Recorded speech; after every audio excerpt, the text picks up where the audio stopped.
This episode is brought to you in part by Exoterra.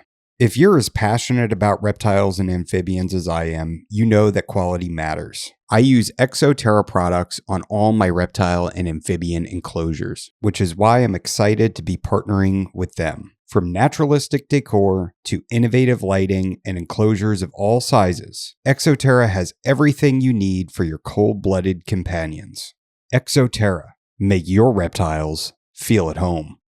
This episode contains a paid sponsorship placement for True Chroma by Faunalux. Lighting reptiles isn't just about brightness or giving UVB, it's about illuminating the world that animals actually thrive in. Introducing True Chroma by Faunalux, a premium, revolutionary LED spotlight purpose-built for animals. Faunalux has worked with lighting experts and biologists to develop something totally new. Reptile Vision Technology, a bespoke single-source chip delivering high levels of visible light and proportional UVA1. That means your animals can get true full-color vision for the first time. Tried and tested by zoos, vets, and passionate keepers worldwide, True Chroma is now available at fauna-lux.com/expertidiot10 for 10% off your order today. True Chroma from Faunalux. Educated by nature. This episode is brought to you in part by Unlimited Exotic Pets. Every day is Veranda Day for Nick Lillis, and it shows. At Unlimited Exotic Pets, Nick produces high-quality monitor lizards with a deep commitment to ethical care practices and top-tier nutrition. These aren't just pets. They're responsibly bred, ethically raised animals. Whether you're looking for a new companion, starting a breeding project, or anything in between, Nick has you covered. Unlimited Exotic Pets, keeping and breeding quality without limitations. Love reptiles? Don't miss this. If you're passionate about reptiles, amphibians, and everything cold-blooded, Reptiles magazine is a must-have. Each issue is packed with expert care tips, stunning photography, and the latest news in the reptile world. Whether you're a seasoned herpetologist or just starting your reptile journey, this magazine has something for you.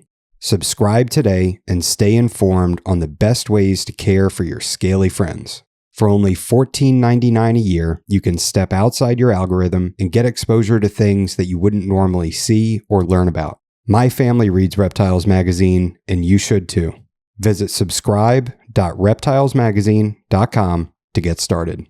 This is the Expert and the Idiot podcast. If you like the show and you'd like to support us, there's a link to our Patreon in the description below. Some benefits include getting access to new episodes up to a month in advance. There's also links to USARK and USARK Florida. If you're not already a member, please sign up. Enjoy the show.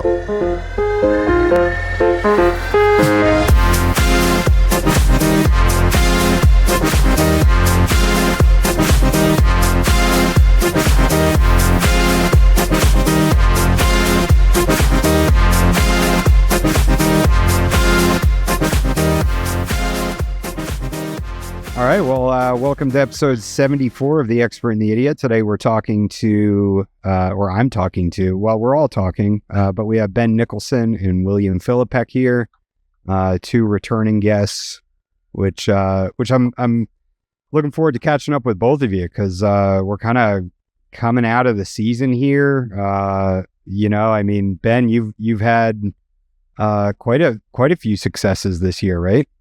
Yeah, I've had 3 clutches. I had children's pythons, poplin carpet pythons, and I have a clutch of inland carpet pythons in the incubator. Nice.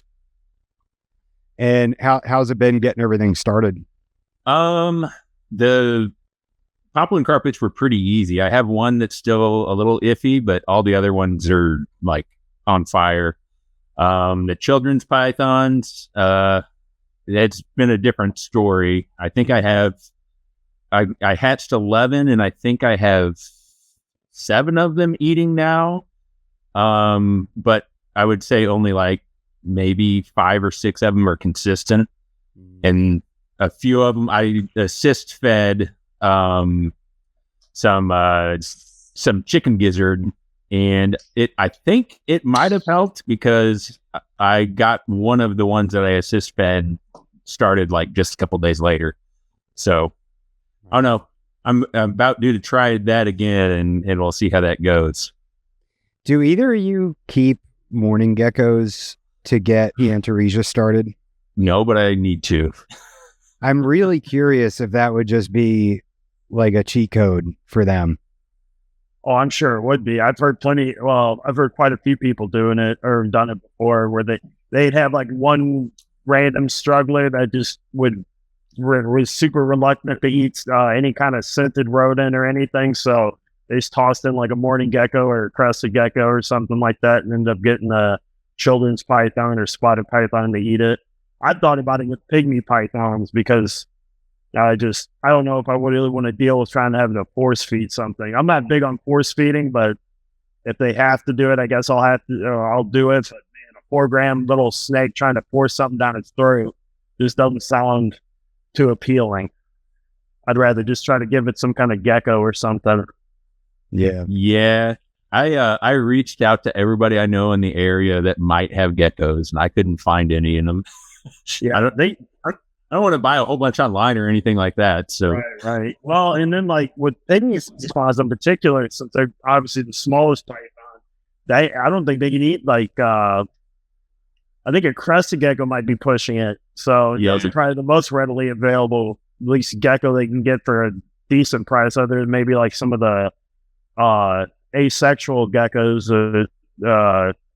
produce morning geckos, and there's a few other species, house geckos, I think.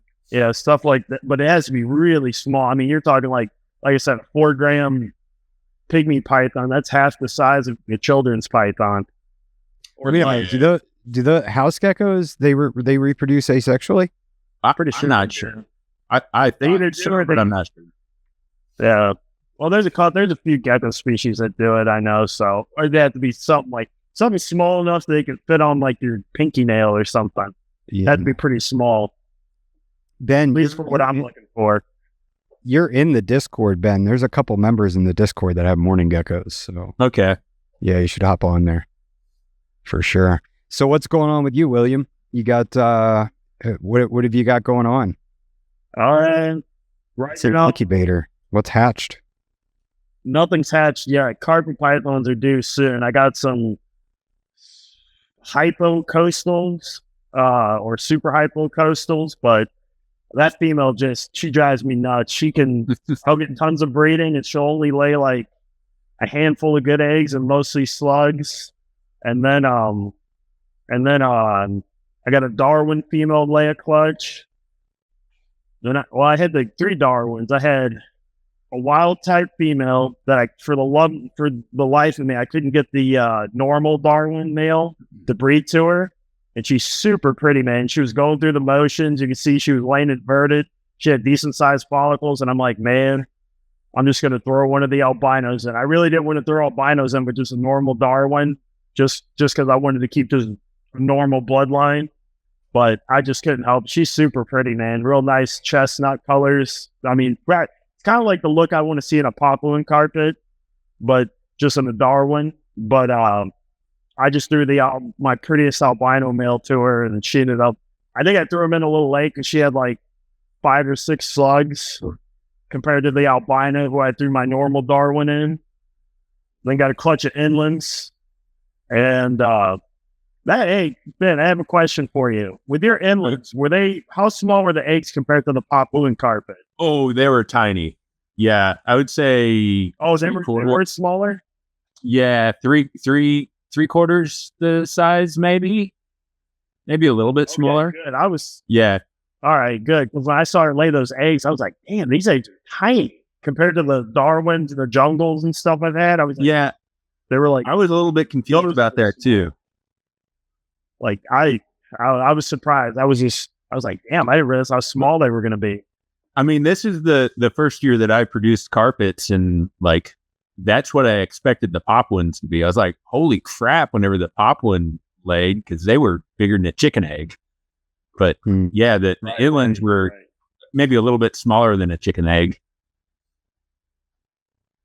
Oh yeah, I really don't know how to describe the size of their eggs. We'll see when hopefully those ring pythons lay some good clutches. I have like 2 rings that are due to lay. Don't try not to keep my hopes up though. Last year I got kicked in the nards with the ring pythons. So got a clutch, but it was like two good eggs, 1 slug, and then 1 egg. The baby went full term and then just died in the egg. Oh. So, but the eggs are, I don't know. My ring pythons, like, they are much bigger than the Antaresia. I mean, they're probably the female that's due in 10 days or so. She's probably just a hair bit bigger than my spotted python, and then my other female's a little bit bigger than quite a bit bigger, I guess, than the spotted python. Probably twice the size of the other. Well, weight wise, probably twice the size, anyways. And then my male, he's probably the size of smaller than my Antaresia female. So I'm kidding when he said they were tiny pythons. Which one's that? The ring pythons? Yeah, the ring pythons. He would say, like, yeah, they're tiny pythons, man. I go, yeah, you ain't kidding. They grow really slow. I have a 2020 female that just, I mean, she's probably about the diameter of your fingers, one of your fingers. I mean, she's not very big. She's like 2020. Yeah, So if she's the size of your finger, what do you have her on? Like 4-pound rabbits? Yeah, right. Right. I don't know. If she doesn't grow much more, I might have to throw a small rat at her, see if I can put some more size on her. But yeah. Oh man, you're crazy. Oh, dude, they digested those rabbits, man. They were, wasted no time, and now they're hungry again. And I have another 2. I think I have 2 more 9-pound rabbits I need to get rid of. So they'll get them after summer. I'll go ahead and feed them those other ones.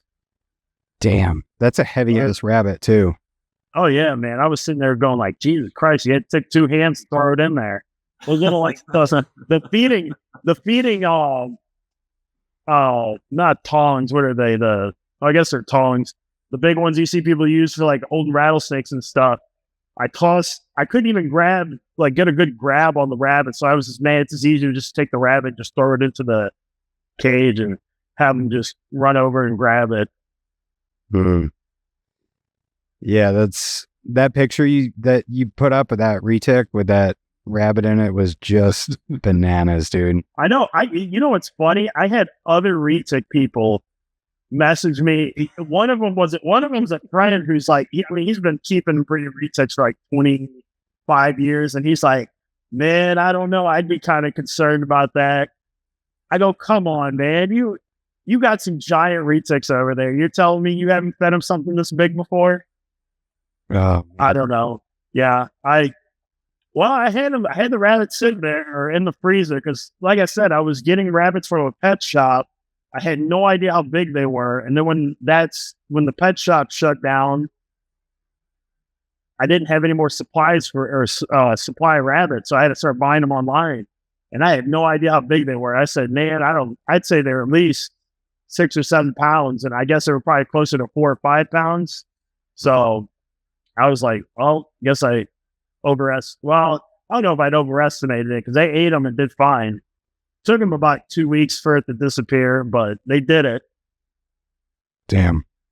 Yeah. So how old are your children's, Ben? That you said you've gotten 7 of them going, and there's 4 that are still holding out. Yeah. How old are the hatchlings? Let's see. Yeah. I think they hatched mid-April. I'd have to look. Okay. Like the ones that are rolling hard. Yeah, they're probably about a month and a half, getting close to 2 months old. Wow. I wonder how long, in your experience, William, how long have you had Antaresia hold out for? Oh, dude, I have a handful of them that's still from last year that still want unscented pinky, or not pinkies, fuzzies or crawler mice. They just out there just a regular scented live mouse in there. They just want nothing to do with it. And then as soon as I give it a little bath and let it dry off a little bit and then throw it in there, they go right to it. This something about the smell of. I got carpets like that too. I still got a few jungle carpets from last year that just they'll eat unscented ASFs, unscented mice, but they want nothing to do with this regular mice. And I'm just like, God, you guys are such a pain, because then I got to take a special trip, clean off like Antaresia. I think there's only like one right now that's doing it, where he only wants unscented. It's a Western Stenson. The only one it wants a unscented mouse, and then I got like 7 jungle carpets that want unscented mice. They're being a pain. I keep every so often I'll just throw a live mouse in there to see if I can entice them. I think I'm gonna have to do the little starve trick for a little while, where I just don't feed them for a month or two, and then just throw a live mouse in there, and hopefully they'll take that. I have a jungle that won't take quail, but she's ravenous for mice. Won't take quail? Yeah, isn't that ridiculous? Yeah, that's backwards. Yeah, and so she didn't. I had her in a tub for months, and I couldn't get her to take anything. And I ended up getting her to take mice with chick down on them, but then she'd turn her nose up at that, and that was like unscenting them, putting the chick down on them. Quail down, she'd turn her nose up at it. She wouldn't take quail. And then I had an open 4x2x2, and I put this little jungle in there that's like as thick as a Sharpie, and which just is bananas. And she can just come right out of the cage. Like I had to block the doors because she can fit between the crack here like that. She can fit between the overlap of the doors. That's how small she is. And I went in there with a quail and she wouldn't take it, but I went in there with a mouse and she bit and wrapped it and ate it upside down. And now she's going hard. Every like 10 to 14 days, she'll eat a mouse.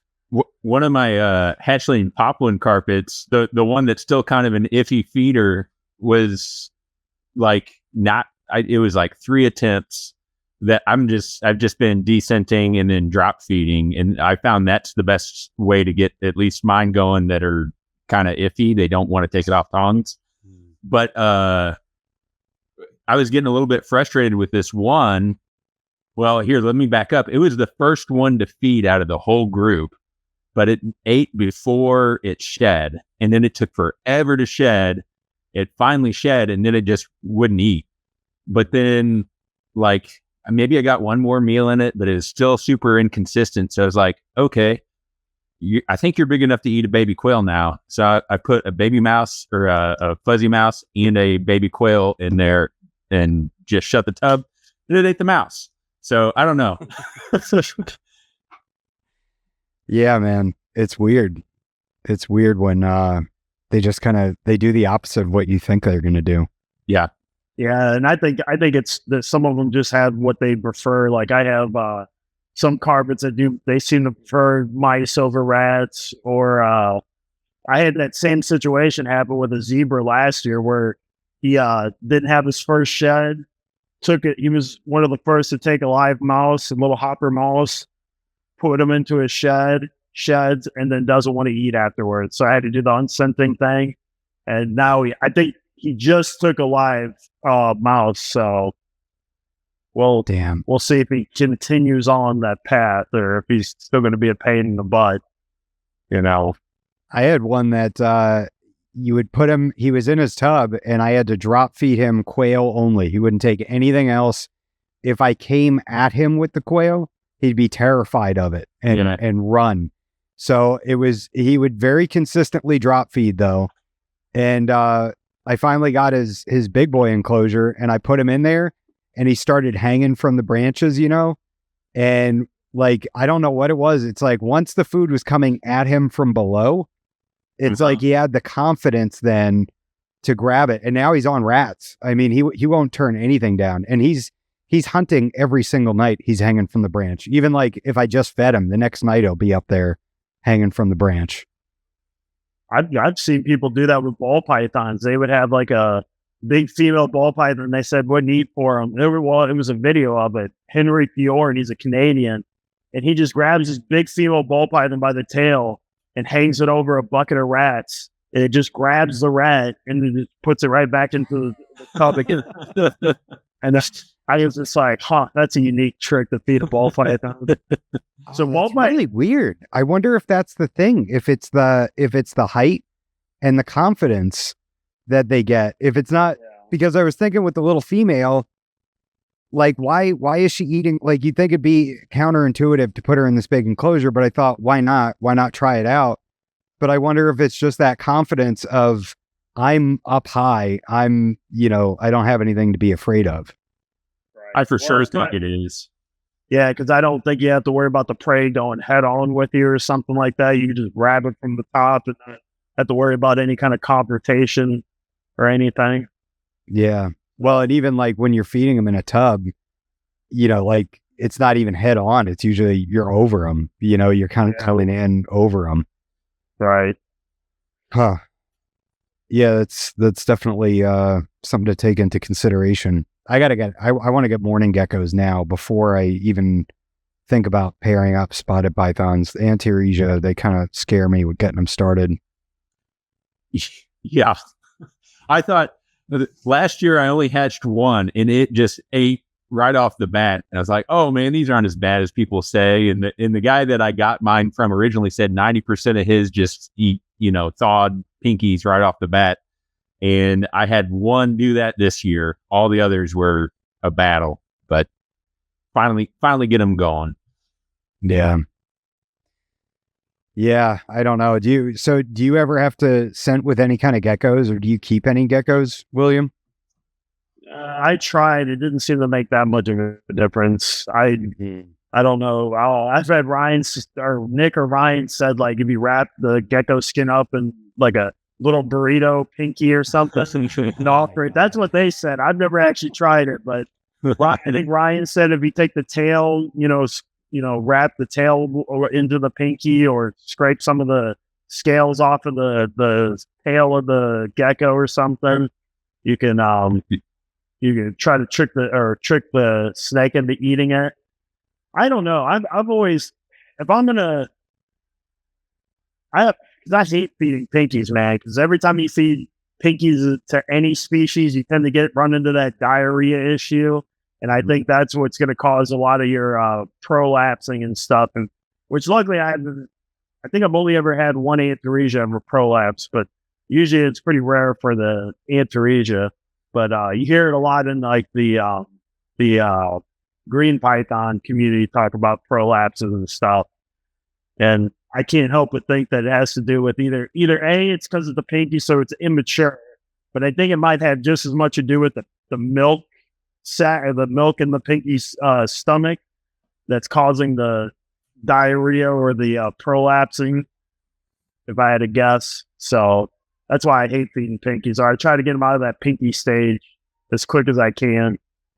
Yeah, I ordered I think small mice and I could have swore it was hoppers or something, but they just look like large pinkies. Like they're not. Oh yeah, I know what you're talking about. It's like, what the hell? Like I ordered these two things and there's no in between these two sizes, and I've got like 100 or like 100 feeders here now. And so yeah, I was feeding pinkies to the spotted python, and yeah, the diarrhea. It was like constant diarrhea, and it's like he'd paint the tub. And I ended up finally graduating him to the small mice. It looked it would be totally normal for you, William. I'm sure it would look like a small food item. Right. Oh man. Yeah. If I can opt out on not feeding pinkies, fuzzies, and that's regardless if it's rats or mice.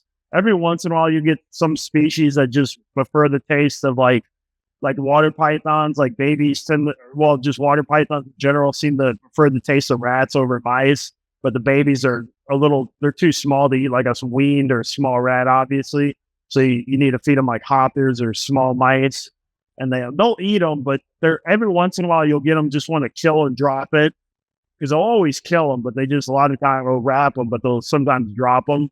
So every once in a while, if I have one that just keeps doing it repetitively, I'll just throw in a rat fuzzy or something. So, yeah, I had my second female spotted python, stripe spotted from Ryan. She will grab the small mouse and wrap it up, and I mean, like, constrict the hell out of it, like deform the body, break bones and stuff. But she'll just drop it. She wouldn't eat it, so I had to keep her on the pinkies, even though I wanted to get her off. But she just, I guess it was too big. I don't know. For Antaresia, shoot, did you offer a head first? Curiosity. Yeah. Okay, because I've had retics, for instance, where the retics didn't really care for rats that much, so they would kill, wrap them and drop them, and I'd have to offer them head first. Otherwise, if they just wrapped some part of their body or bit some part of their body and just wrapped it up, they would leave it after a while. But as soon as I gave them rabbits, that totally changed. You could tell they were just immediately drawn to the rabbits over the rats and stuff. So they, I would. Did you ever brain it or gave it some sort of nosebleed or anything like that, where there's blood coming out of the face? I think she made it bleed from its head. Okay. Yeah, I kept going in and picking it up and giving it back to her, and she'd bite and wrap it over and over and over again. And it got to the point where the thing was so mangled up, I was like, all right. And then sure enough, I give her like a little, one of those, kind of large size pinkies, and she took it. No problem. So I tried. Yeah. Right now I have a issue with Indian python doing that, where she's big enough to eat like retired rats, or like or in my case, I guess a 2 or 3 pound rabbit, but she only wants small or medium rabbit or rats. So I'll feed her like 4 or 5 of them at a time, or at least until I'm bored and I don't want to sit there anymore. I'm just like, good God, you're such a pain in the ass. Maybe just don't put that big of a lump in them. Right. I'll say, I might have want big pythons. Well, I might see if she'll take a rabbit. I don't know. She might want prefer a rabbit taste over. I'm almost certain they'll take birds.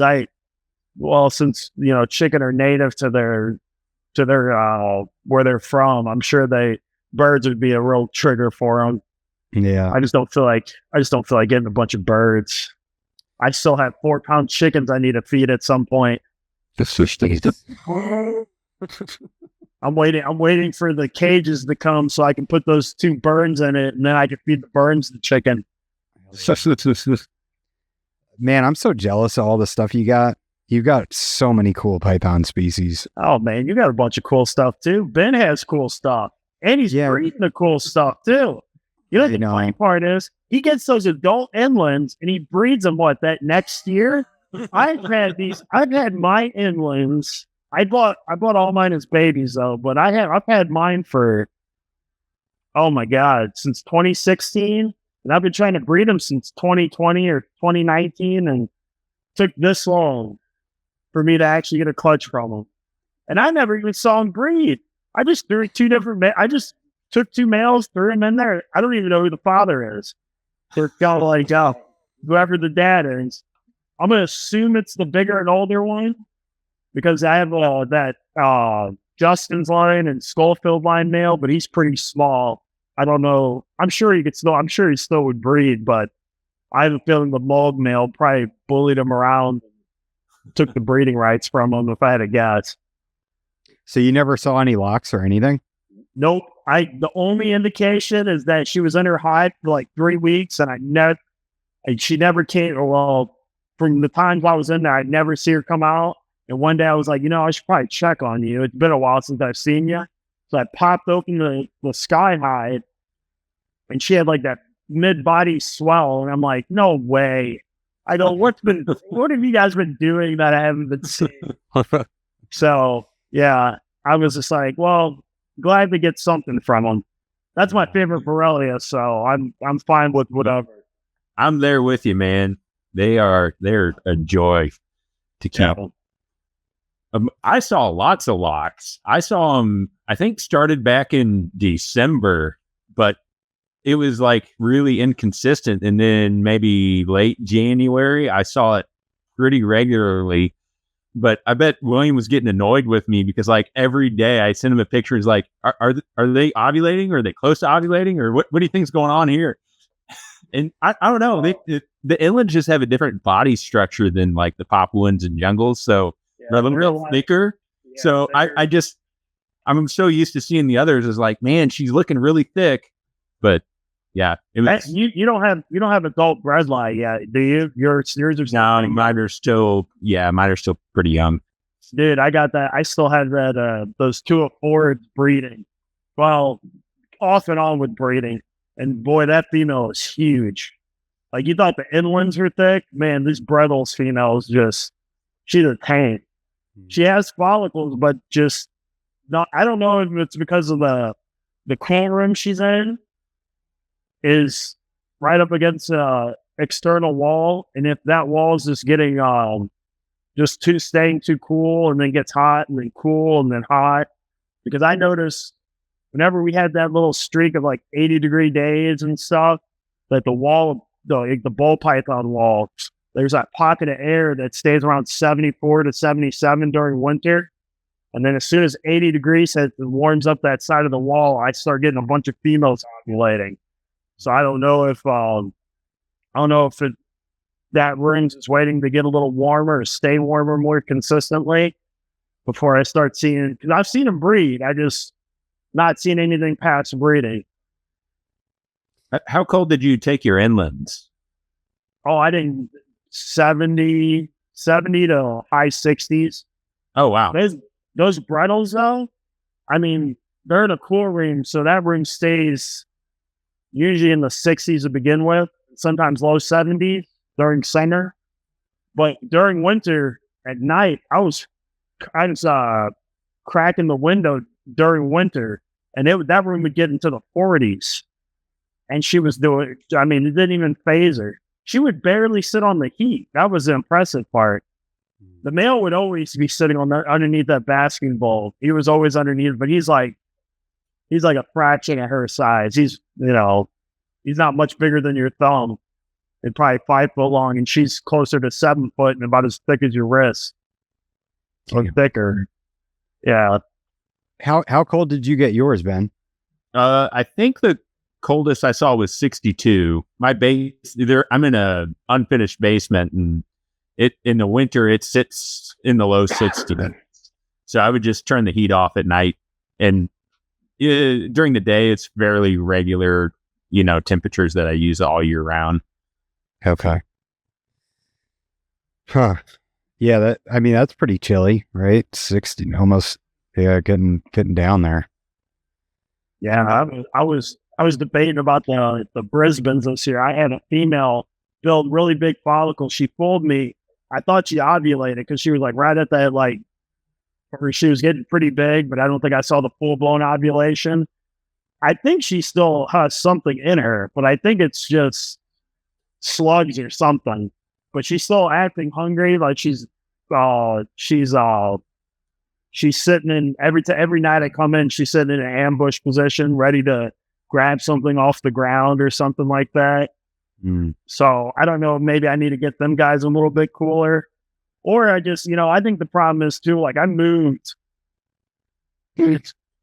primarily a lot of the stuff.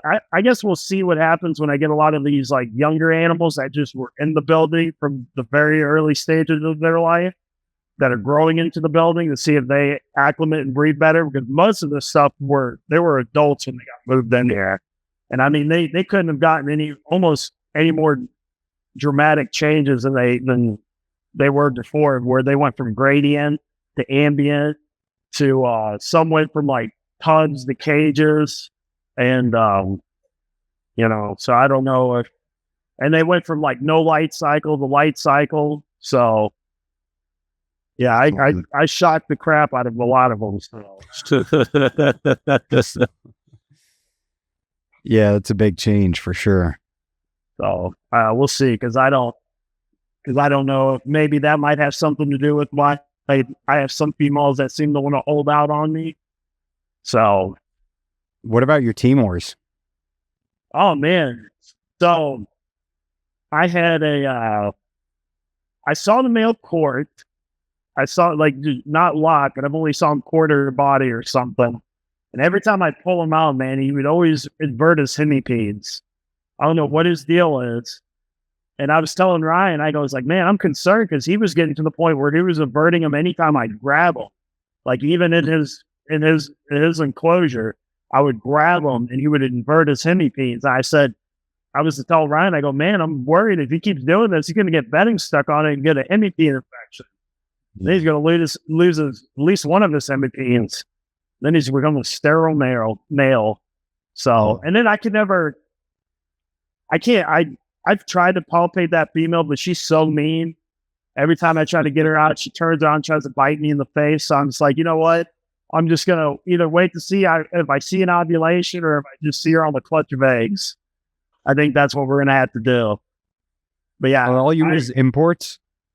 No, I think mine are captive bred. I got them from Joe Sitowski in 2017, and he was getting stuff. He was getting stuff from Gourmet Rodents, and they were breeding quite a few Timors back whenever they were in business, anyways. So that's where I got mine from. And what was I gonna say? I fed her more than I ever fed her before too, man. I was feeding her. She's probably close to 7 foot long, and about as thick as my wrist or so. So she's pretty thick. And I was feeding her jumbo rats or retired breeder rats, and then I would still feed her 4 or 5 smaller medium rats after that. So I was pounding her, because from everything I was told that, man, when you want to breed, you got to feed them. And I was like, all right, I'll feed them. And it was just, I don't know, guess it still wasn't enough. And and like I said, she's kind of an asshole to deal with. So I'm assuming Timor Python's contact. So I'm going to assume that it is a female. Otherwise, she probably would have tried to kill that male. So I'm assuming, because I ran into this problem earlier this year with some white-lip pythons that I thought the one female that's been breeding for me the last few years, I had siblings of hers, and I didn't sex them, but Ben Rennick sexed them as females. Well, eventually when I started trying to breed them, I would breed this one female, but none of the other 2, quote, females would go. And I'm horrible about resexing things. Like, usually once I get them, I just assume it's right. And then if it's not, then we'll worry about it later. So, well, I kept putting males in with these, quote, females, and nothing would happen.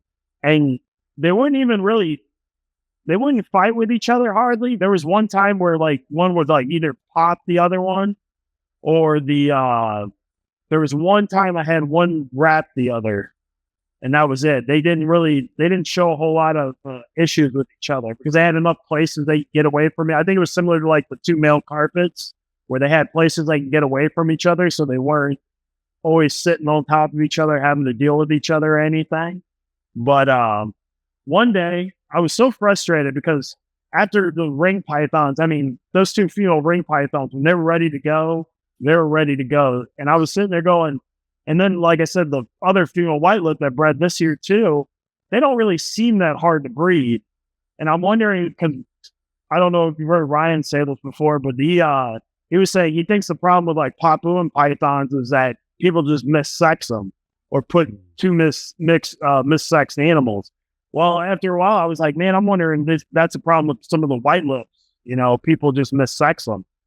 Well, the one, they were horrible too. So I couldn't just go in there normally and probe them. I had to, like, distract them. So I fed one of them, and while I was feeding the one, I popped the probe into the vent. And when I popped the probe in there, it it came to a real short stop. So it seemed like a female. Well, Ryan said they can build up sheds, hemipean sheds in there. So I kind of, as gently, I guess, as I could, I kind of twisted and shoved a little bit. And I broke through what I assuming was the stuck sheds. Because if you would have ruptured a wall, you would have gotten blood, on the probe and leaking out of the vent. And one pissed off white-lip python.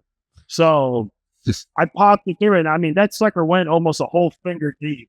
I mean, that sucker went in pretty deep. And so that one probed as a male. And then the one right above it kept, so I have them all stacked up above each other. The females on top, and then what I thought were females were on the bottom. Well, I probed the very bottom one, and the center one kept pacing he went off feed and kept pacing the front of the tub. Well, I noticed it was whenever the actual female was building follicles.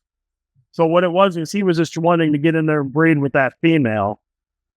So that one I just chalked up to, well, I didn't even bother probing that one. I go, that clearly has to be a male. Then whenever I sold him to my buddy, he said he prigged that one. He said, yeah, prigged as a male. So yeah, so sometimes I think, and then you can get fooled, because I got fooled earlier this year with some carpet pythons. I sent it to you, Ben, the Joans, where I threw the two in there and they start combating like two males would. And I go, oh my God. I go, I had two males? Because I've kept them together before and never had a problem. But then that was whenever they were in the old room. When I put them in this room, I decided to throw them together this year. But when I did that, they just start fighting with each other, just like two males would.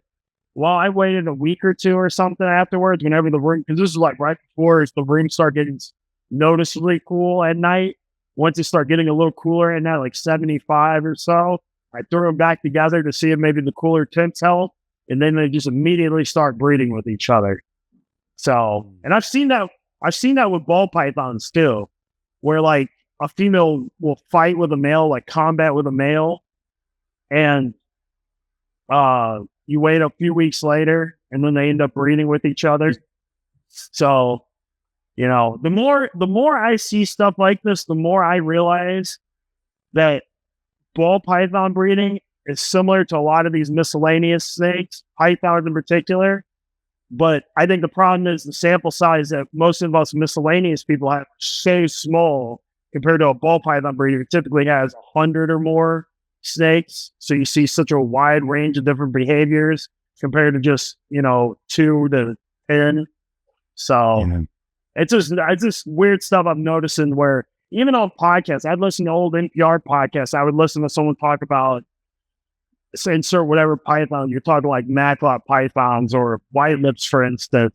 And you start listening to them talk about these, quote, weird behaviors they'd notice in the animals. And then I think about it. I go, I've seen that similar behavior in ball pythons. It was just one pair, one season, they did that weird thing.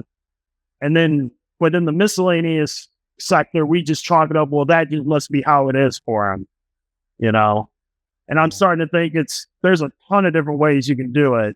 It's just a matter of we just have such a small sample size, and that's why I think I think sometimes we got to have a broader, think more openly about these things when it comes to breeding and pairing and keeping in general, I guess. Yeah, and they're all individuals too. I mean, they all, I have 4 jungle carpets and I have 4 completely different snakes. They all act totally different. Oh yeah. All mine are assholes. Yeah. See, I have one that, she can't stand me, but then, then I've got the little, like the sissy male that you go in, anytime and he just runs, he's just a runner, which that kind of scares me a little bit. Cause I'm like, are you going to breed or are you going to be scared of everything? You're scared of food. You're scared of everything, Those are the most frustrating animals to keep, are the ones that are terrified of everything. Like as far as babies trying to establish a baby, it's the ones that want to just start and run are just a pain in the butt because they're afraid of everything. You know? I have a jungle that whenever it came, it was fine. It ate well, and I don't know, it's just a normal snake. And then I don't know, something flipped a switch, and it quit eating rodents altogether, and it only wants birds. And like every interaction, it flops around. It's like a fish out of water. If you try to touch it with a hook, it just rolls on its back, and it's wild. I just don't mess with it because I don't want to scare it to death. Yeah, that poor guy. And then sometimes you get those animals that, you know, they're perfectly fine one day, and then another day you get them, and then they try to bite you. Or maybe this is just a me thing.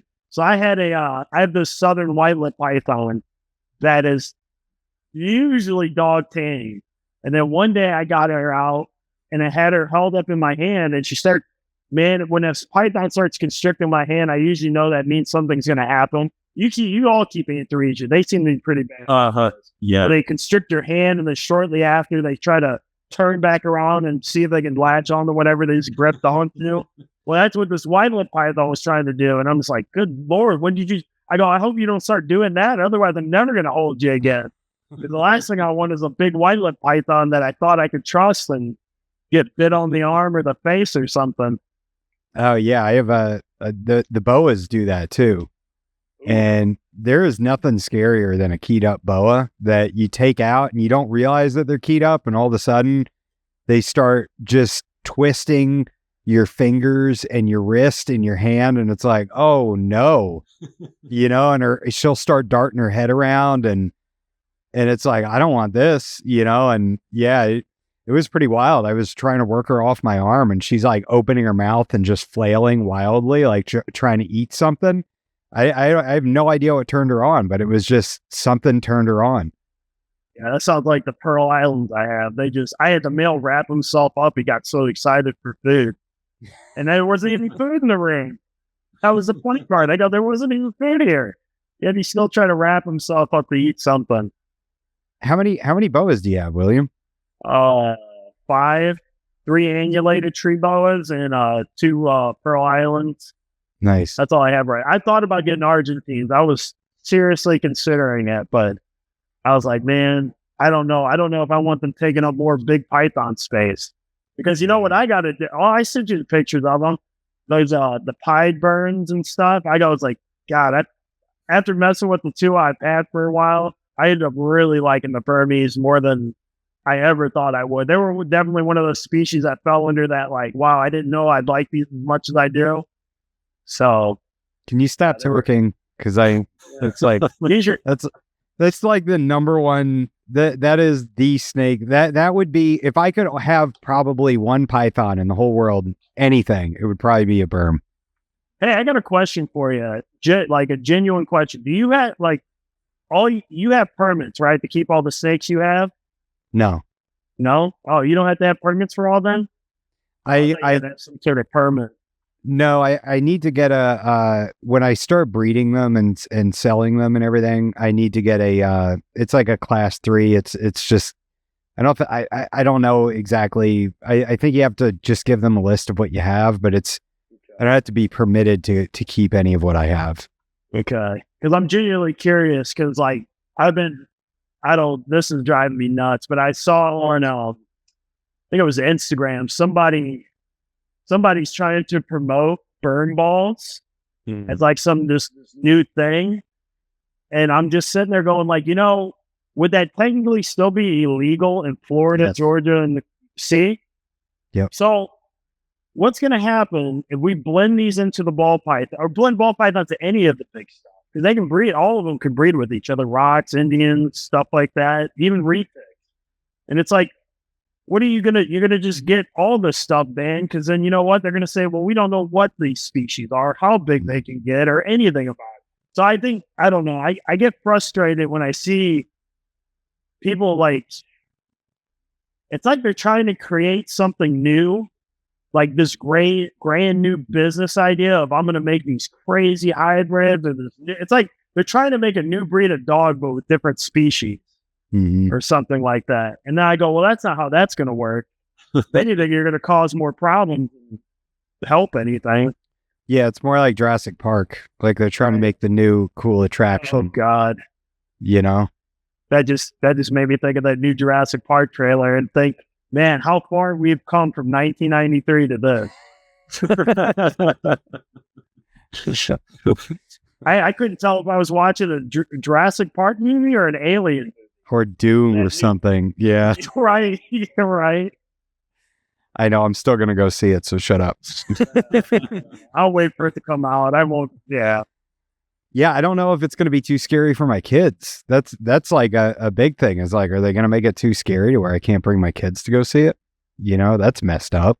How? You think it'll be that scary? I don't know if it'll be that scary. I just don't know if you'll think you're watching a dinosaur movie or just any other general monster movie or something. Just because I don't know. It seems like they keep wanting to put more and more hybrids. I go, why does it seem like Jurassic Park's taking the same route as the Reptile? We're just going to get more and more hybrids. Yeah. Sorry, I'm making a bunch of jabs at hybrids. It's all right. I mean, I just wish people would think about this because the more we talk, the more I think about it, the more I just think like, especially when I saw the burn balls, I just go, well, wouldn't those be illegal in your guys' state? And from what you're saying, it is. So, it just sounds like you're just going to create more problems than anything. Yeah, it's anything, any berm or hybrid. I'm pretty sure they covered that because that I was thinking in the beginning, I was like, well, maybe I can't get a berm, but it'd be cool if I could get a berm hybrid, so I could kind of have it, and keep it just as a pet. But no, you can't. You can't. And you see those, what do they call them? Angry balls. Oh, you seen those? Angolan balls. Yeah. Yeah. It's like, why do that? Why not just breed Angolans? Yeah. I don't get why. I mean, because ball pythons have such a wide range of looks. It's like, why would you need to add an Angolan python to it? And then the most disrespected snake. It seems like it, right? Oh, they're getting desperate. I think because the market's been at such a lull nowadays that they're just like scrounging around trying to find something they could breed it to. I'm waiting to see some more rock ball hybrids. I think that might be the next one. You know what I'm really excited about, and I will end up having down the road. I got rid of my ball pythons, but I plan on getting another pair. But I want to get the locality ball python. Oh yeah, from Steve Tillis's line. I call it Steve Tillis's line. I forget what locality it was. I thought that was so cool. I go, man, if I was to get a locality ball python, I would love to just go out there and hand pick my own. Yeah, I think that would be really cool. I want to go somewhere real because he still stayed in Ghana, Togo, and Benin, or those are. I can't remember, and he also told me that it was like the most. I can't remember. He told me some really cool stuff about it, and he's got videos on it. Anybody that's listening to this and they're interested in that, he did quite a few videos on the just locality ball pythons. No morphs at all. I think it's the coolest thing. Eric Kohler has some too that he got from Tillis. Yeah. I would like to, if I were to get localities, I would like to get the furthest west, which would be like Senegal, and then the furthest east, which would be like the western part of like the Congo. I'd like to get a group of localities from each of those regions to see if they vary much. That would be interesting. Yeah, to see out of curiosity. I'm curious if they would like feed different, if they go off feed, or one would and the other wouldn't, or if there's just looks too, see if there's like a look difference and stuff, because ball pythons can range as far as the different tones of browns, reds, and oranges they can have in them. So, yeah, I think that's like one of the coolest things, and they're like the only ones. I think they're the only they have the ball pythons out there. There's like none that are being bred as just normals, Right. Yeah. Well, unfortunately, the ball python sector, the hobby still hasn't, ran its course yet. I think at some point, though, it'll get to the point where it'll just it'll just get so crazy, it'll implode. It'll be like the mass extinction, where then a bunch of breeders just disappear, and then out of the the dust, a bunch of these smaller guys who actually enjoy ball pythons will come out of the out of the ash and then start making ball pythons cool again or something. I don't know. Well, like localities and all that, like true python lovers. Because I don't know. I always thought it was weird how like a ball python guy won't, like, I don't know if won't's the right word, but seem real hesitant to get other pythons, but they're real quick to get like the next popular reptile in the whatever YouTube channel is, whether it's hognose or now it's like green pythons are probably the only other python that ball pythons seem to be interested in. And I was like, man, it's chasing the dollar amount rather than chasing the right. I mean, it has to be dollar. Well, I would say dollar / whoever is flashing the more aesthetic lifestyle behind it. Like the more popular someone is, it seems like that's the route we're going to go. Because I mean, hognoses blew up because of the snake discovery people, you know. And I'm just like, man, you guys, these ball python guys, I'm like, God, you love ball pythons. Why don't you work with Antaresia, which are still pythons you can keep just like your ball pythons? And, you know, you won't have to worry about having to change or do anything different. But it comes down to the morphs. You know, the hognoses clearly have way more morphs than any of the at least the U.S. Antaresia. You know. If we had like the morphs that they have over in Australia, do you think that you guys would get into that? If I can get pure stuff, I know they're not big on keeping them pure though. So. Yeah. I would rather get more localities. Like there's one guy in particular who does some really cool Western Stimson. If I'm not mistaken, I think he also does some pretty cool pygmy python localities too. I don't remember his name. I can't remember his name, but he has some of the most vibrant Western wheat belt locality stuff. Yeah, I can't think of the name either, but yeah, they're in. If I could get some of that, I would be totally game for that. He's got one that kind of looks like hypo, like it has no black in it. They're in the like the pattern's like a real light orange. Oh yeah. So I honestly think a lot of the selectively bred Antaresia look better than a lot of the morphs. Personally, I agree. I think some of the like those wheat belts, man. I'm not joking. They rival any of those Antaresia morphs. Yeah, I mean they truly are breathtaking for sure. So yeah, if I could, I would just that and just other Australian species. Shit, I would like to get more southern coastals. If I can get more different looks of southern coastals, I'd be game for that. Oh my God, yeah. There's a lot of Morelia that you see over in Australia, and you're like, God damn. I'd want more inland selection, man. I'd want the orange. Like, well, you should have the Gammon Flender range. Well, no, yeah. There's that. But no, I was on iNaturalist, and like the northeast end of the range, there's like, it's just gray and orange, and it's insane looking. Oh man, you should have screenshotted it and sent it to me. I'm disappointed. I'll find it. I've looked it up multiple times because I just drooled over it. Right. You can't go wrong with more inlands. I'd be game for him. I'd be game for so much stuff like Imbricata. That would be really cool because they got the ones in the UK are just, man, I don't know. They're kind of ugly. I mean, they're cool, but they're not like some of the stuff I've seen in Australia, like the Imbricata group and stuff they have on Facebook. I see all kinds of cool stuff there too. I brought up that locality. It's the Zio River locality ball pythons. Oh, okay. I was about to say. Yeah, sorry. No, we're talking carpet still. Dude, well, we were talking ball pythons, but you never stopped talking. I've been waiting to get this in. No, that's why you're here. I'm just playing with you. But he said their genomes were the ones that were fully sequenced to make them the full normal ball python reference genome to search for mutations against. So he said they are literally definitionally the world's most normal ball pythons. That is the best catch line for a advertising, whatever it is you're trying to do. Oh, I like that. That makes me want to get them a little bit more now. I know. Yeah. I think I think that they're going to catch on.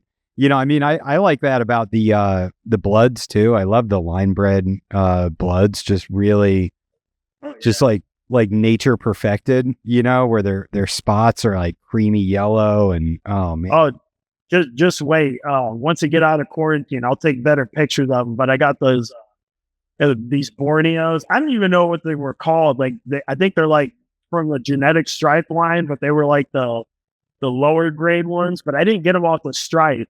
I got them because of the color contrast. They had like the real clean browns with the bright yellows, and then blends of those colors in between. And I'm just like, wow, these are fantastic. These are exactly what I wanted in Borneos. So yeah, I'm with you though. If you can get an exceptional wild type of whatever it is, I think those are really hard to beat over, you know, compared to a morph or something.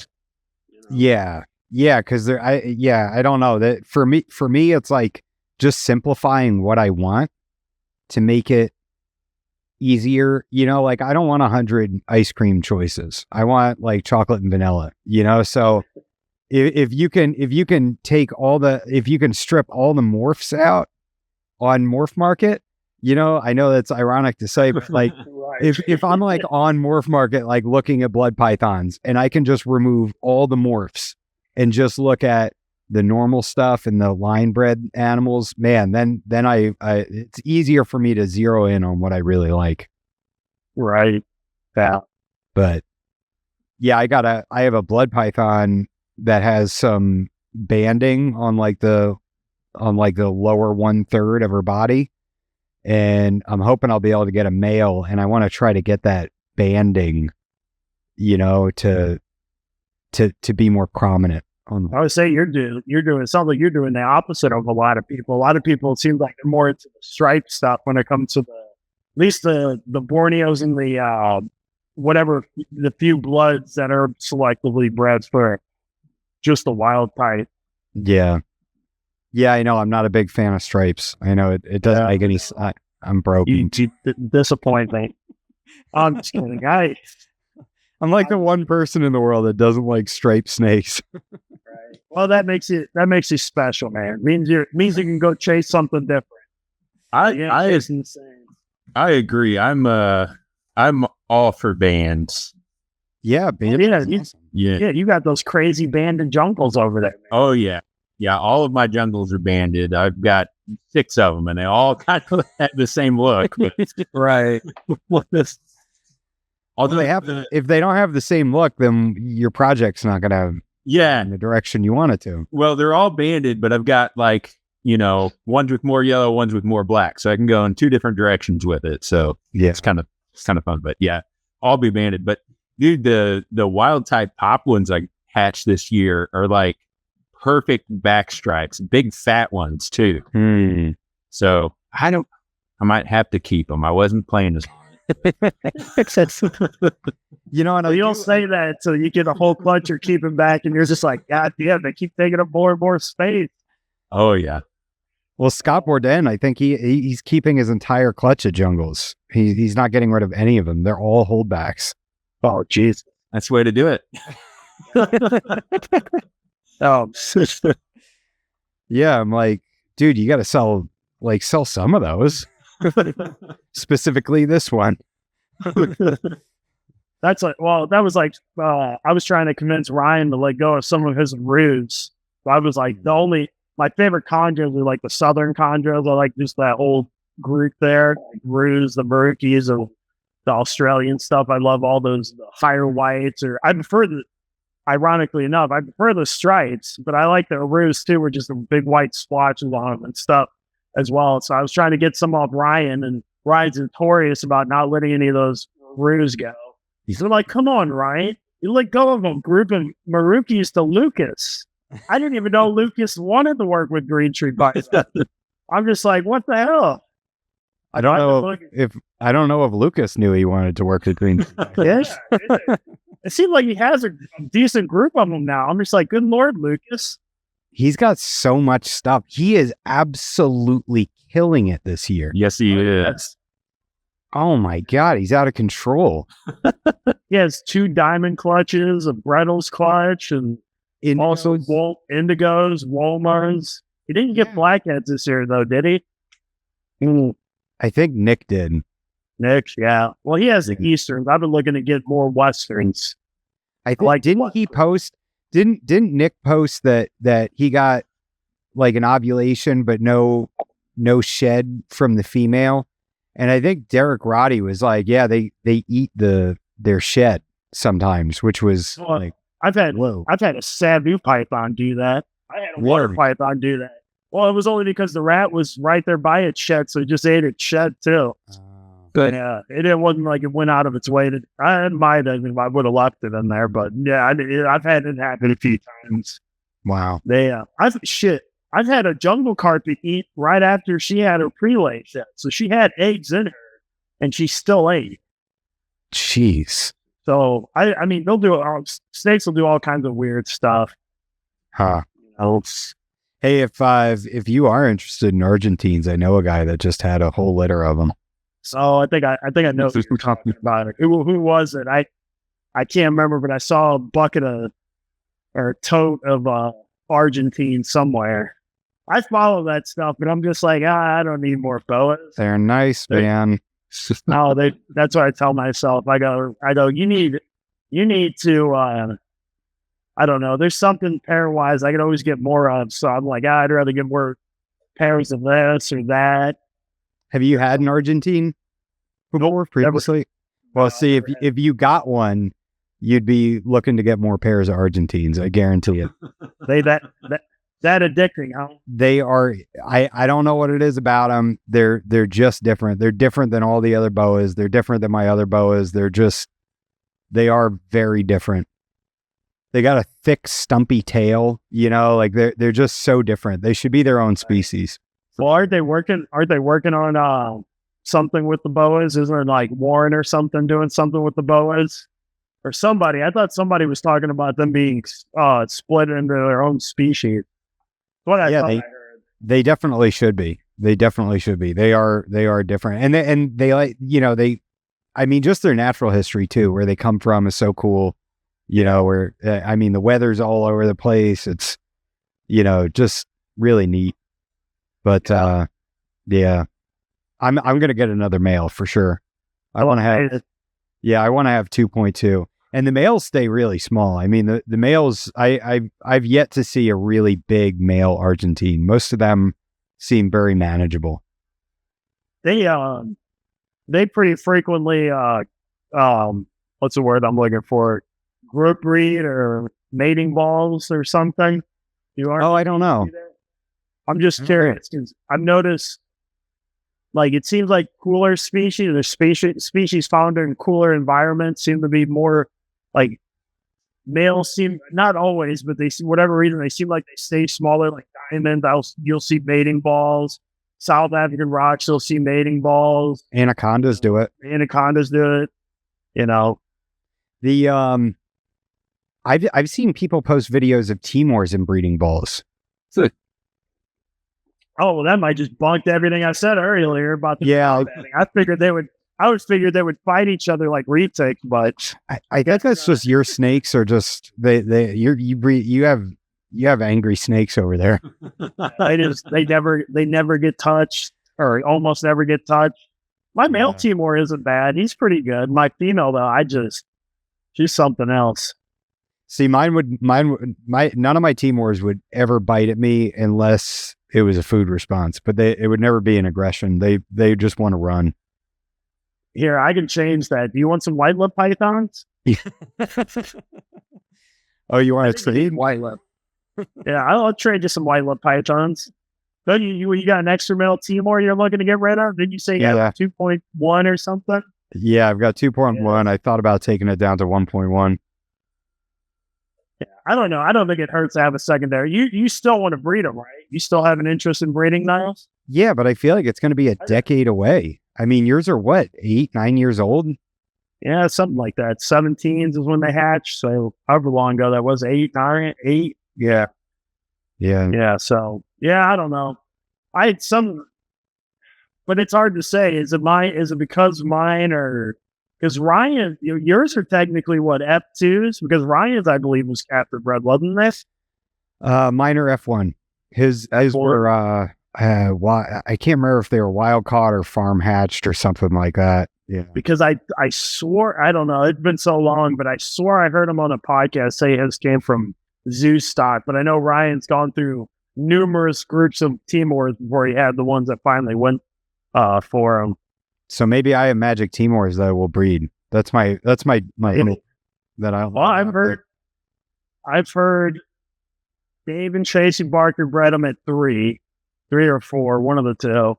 And then I think there was someone in Indonesia. I don't know if I misread the comment section or not, but I think he bred his at 2. And I mean, his female at 2 he bred. And she was tiny. She had like 3 or 4 giant eggs, and she looked like a drain tube. Like she looked horrible. Lisa told me that maybe my female would have been ready to breed this year, because I was talking to her about how she was just like ravenously hungry, and like, no exaggeration, she gained, like, she must have grown. She looks like she doubled in size from last year. Like it's crazy. Like, she outpaced my 2022 male, and she's way bigger than him now. Like, out of nowhere, just like went through this huge growth spurt, ate a ton, and was super, like, just keyed up, thought every time I touched the door, it was time to eat. But yeah, she might have. I would do when she hits 4 or 5, I would be trying to breed her. Yeah. When people say like, oh, I remember seeing on Facebook, some of the older heads on that group would be like, no, you got to wait till they're like 10 or 15 years old. And I was like, yeah, because you had an individual that did that. Doesn't mean they're all going to breed like that. Yeah, exactly. And worst case scenario, they just don't do anything. Like males, either whether it's the male's just not interested or the female doesn't want anything to do with the male. Yeah. So, yeah. They're such a cool snake. I just want to reproduce them and then reproduce their offspring and try to breed out the whole peeing on you thing, Peeing on you thing? That one little detail. You're still does it to you? Oh, yeah. Would you mess with? Okay. Yeah. I can't smoke them. Because I thought, unless he was blowing smoke, but MJ said his would, I don't know if it's because he kept messing with them over and over again, that eventually just decided they ran out of piss to piss on him with or something. But I thought he said his when he had him was eventually stopped doing that. I just don't care. Once you bite or pee on me, I just assume we're just never going to have that close of a relationship. All right, we're not friends. Yeah, we're just co-workers. That's all. So Ben, now that you're having so much success, you think you're going to expand and add any more species or anything? Not in the near future. No, I think my life has gotten super busy outside of this, and I think I am at my limit, and especially if I want to breed and do any selective breeding and have holdbacks. So yeah, I think I've found my max. Which is pygmy pythons. Oh, well, I mean, you could throw a colony in one of those CB70s and probably be okay. Yeah, I could probably do that. I think probably. I think I will eventually get all of the Antaresia.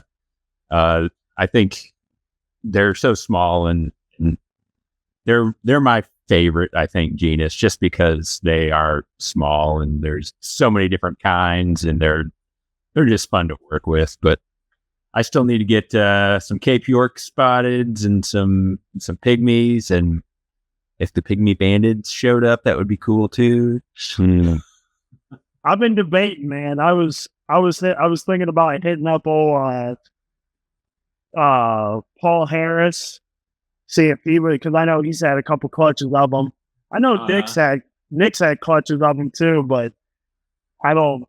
I thought about getting, because there was a couple other things I wanted from Paul, but I was like, you know, with the whole Australian thing with Fish and Wildlife being real dodgy with letting Australian stuff come and go. But then I saw Starkey from Star Python say, posting that like shipment to the US. So I go, well, wait a second, can we ship shit now? Is it good to go? And then I talked to Ryan about it. Ryan said, apparently there never was a problem. It's just, for whatever reason, you know, people just weren't wanting to get stuff from there or something. Or there might have been I think there clearly was a hiccup, because I remember Justin and I think Nick said they had hiccups sending stuff over to like the UK or something like that. And then you got Casey, who was getting stuff from Don Patterson in Canada. So I don't know. This sounds like such a cluster. So now I'm debating if I was like, now I kind of want to see if I can hit up Paul and get some of those pygmy bandits, the Flinders range ones, and maybe some other stuff. You see the Papuan spotteds? Dan Malaria? I was just Oh, yeah. Those are really cool looking. Yeah, that's so if I could, I'd get like 1.2 of the Papuan spotteds and 1.2 of the Cape York spotteds, and then have my 1.2 of the striped spotteds. And those are stripes that I like. And I think it's because they have so much of their pattern still. Yeah. You know, and it's I don't know, it's a different kind of stripe on the spotted pythons. Yeah, I like the Cape Yorks colored, man. Some of those Cape Yorks can have some of the, like Paul Harris. I don't know if you guys saw one of his adult females. I think it was a female he got from Nick Mutt years ago, and he ended up breeding, and she has like, I mean, just almost like she was bleached. It's pretty neat. She's pretty looking. Was it Justin that thought he had Cape Yorks and then he had like a I heard him talking about out or something like that? Yeah. I was like, well, that's not pure. It makes you wonder, like, what we actually like what is actually pure, like, how, you know, like, it could be a terrifying thought, but you know, what do you actually, I mean, especially with like the jungles and our new understanding of how that all works, is like, are these jungles from the same pocket as the other jungles that, you know, were all mixed together, and who knows? That was the same cluster that happened with a lot of the coastal morphs, you know, because most of the morph carpets came from, or at least with the coastal stuff, came from the northern region coastals, which are chainy. And the southern coastals, a lot of people just, you know, they thought they were just a bigger variant. Those ended up being genetically very distinct from the northern coastals. Northern coastals ended up being really similar to the jungles. I think it's kind of interesting because you see the same thing in scrub pythons, those quote oxtables or highland types or whatever, the southerns, and then you get more of those like more dull looking colored ones. So you get the same, because the brighter colored ones are for more tropical regions, while the duller ones are for more arid regions. So you get the same kind of look in the carpets too. How does zebra work? If you pair up like a normal jungle and a zebra jungle, are you getting like a 50-50 split? Yeah, it's in complete dominant. So it'd be half of them would be zebras. Hi, that's what I thought. And then 1 out of 4 will be a super zebra. Well, if it was zebra to zebra. Oh, I thought you said breeding zebra to zebra. Sorry. No, normal to zebra. Oh yeah, normal to zebra. Yeah. And then what if you took one of the normals that come out of that and you bred it to another normal that was from a zebra pairing? They're just normal. Nothing would happen. Okay. Yeah, nothing would happen. If something happened, then they might have Papuan blood in them. You got a bunch of granites. Yeah. Huh. So, did you guys see my latest acquisition, the male diamond python that I got? Yeah, that thing Oh was my god! Oh, smoking. Really yellow one, right? Stuff. Huh? You've been getting a bunch of stuff. I saw your mackerel python. All right, yeah, I got the Mac protection. And I swear there was some other stuff you got. I don't know. You seem like you're getting a lot of stuff. When I got the Maclots python, I told my wife, I was like, I haven't bought a snake since like November, which I think that was technically true because like with puppy dog eyes and like similar sad voice. I'm like, because I made payments on the diamond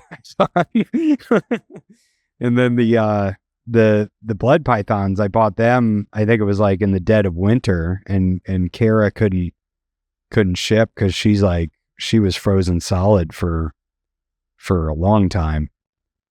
And so yeah, I still have a blood python coming from her, and then I have to get a female Maclots, which I'm also gonna get from Dennis McNamara, because I guess he's got so many Maclots that he can just be putting together unrelated pairs.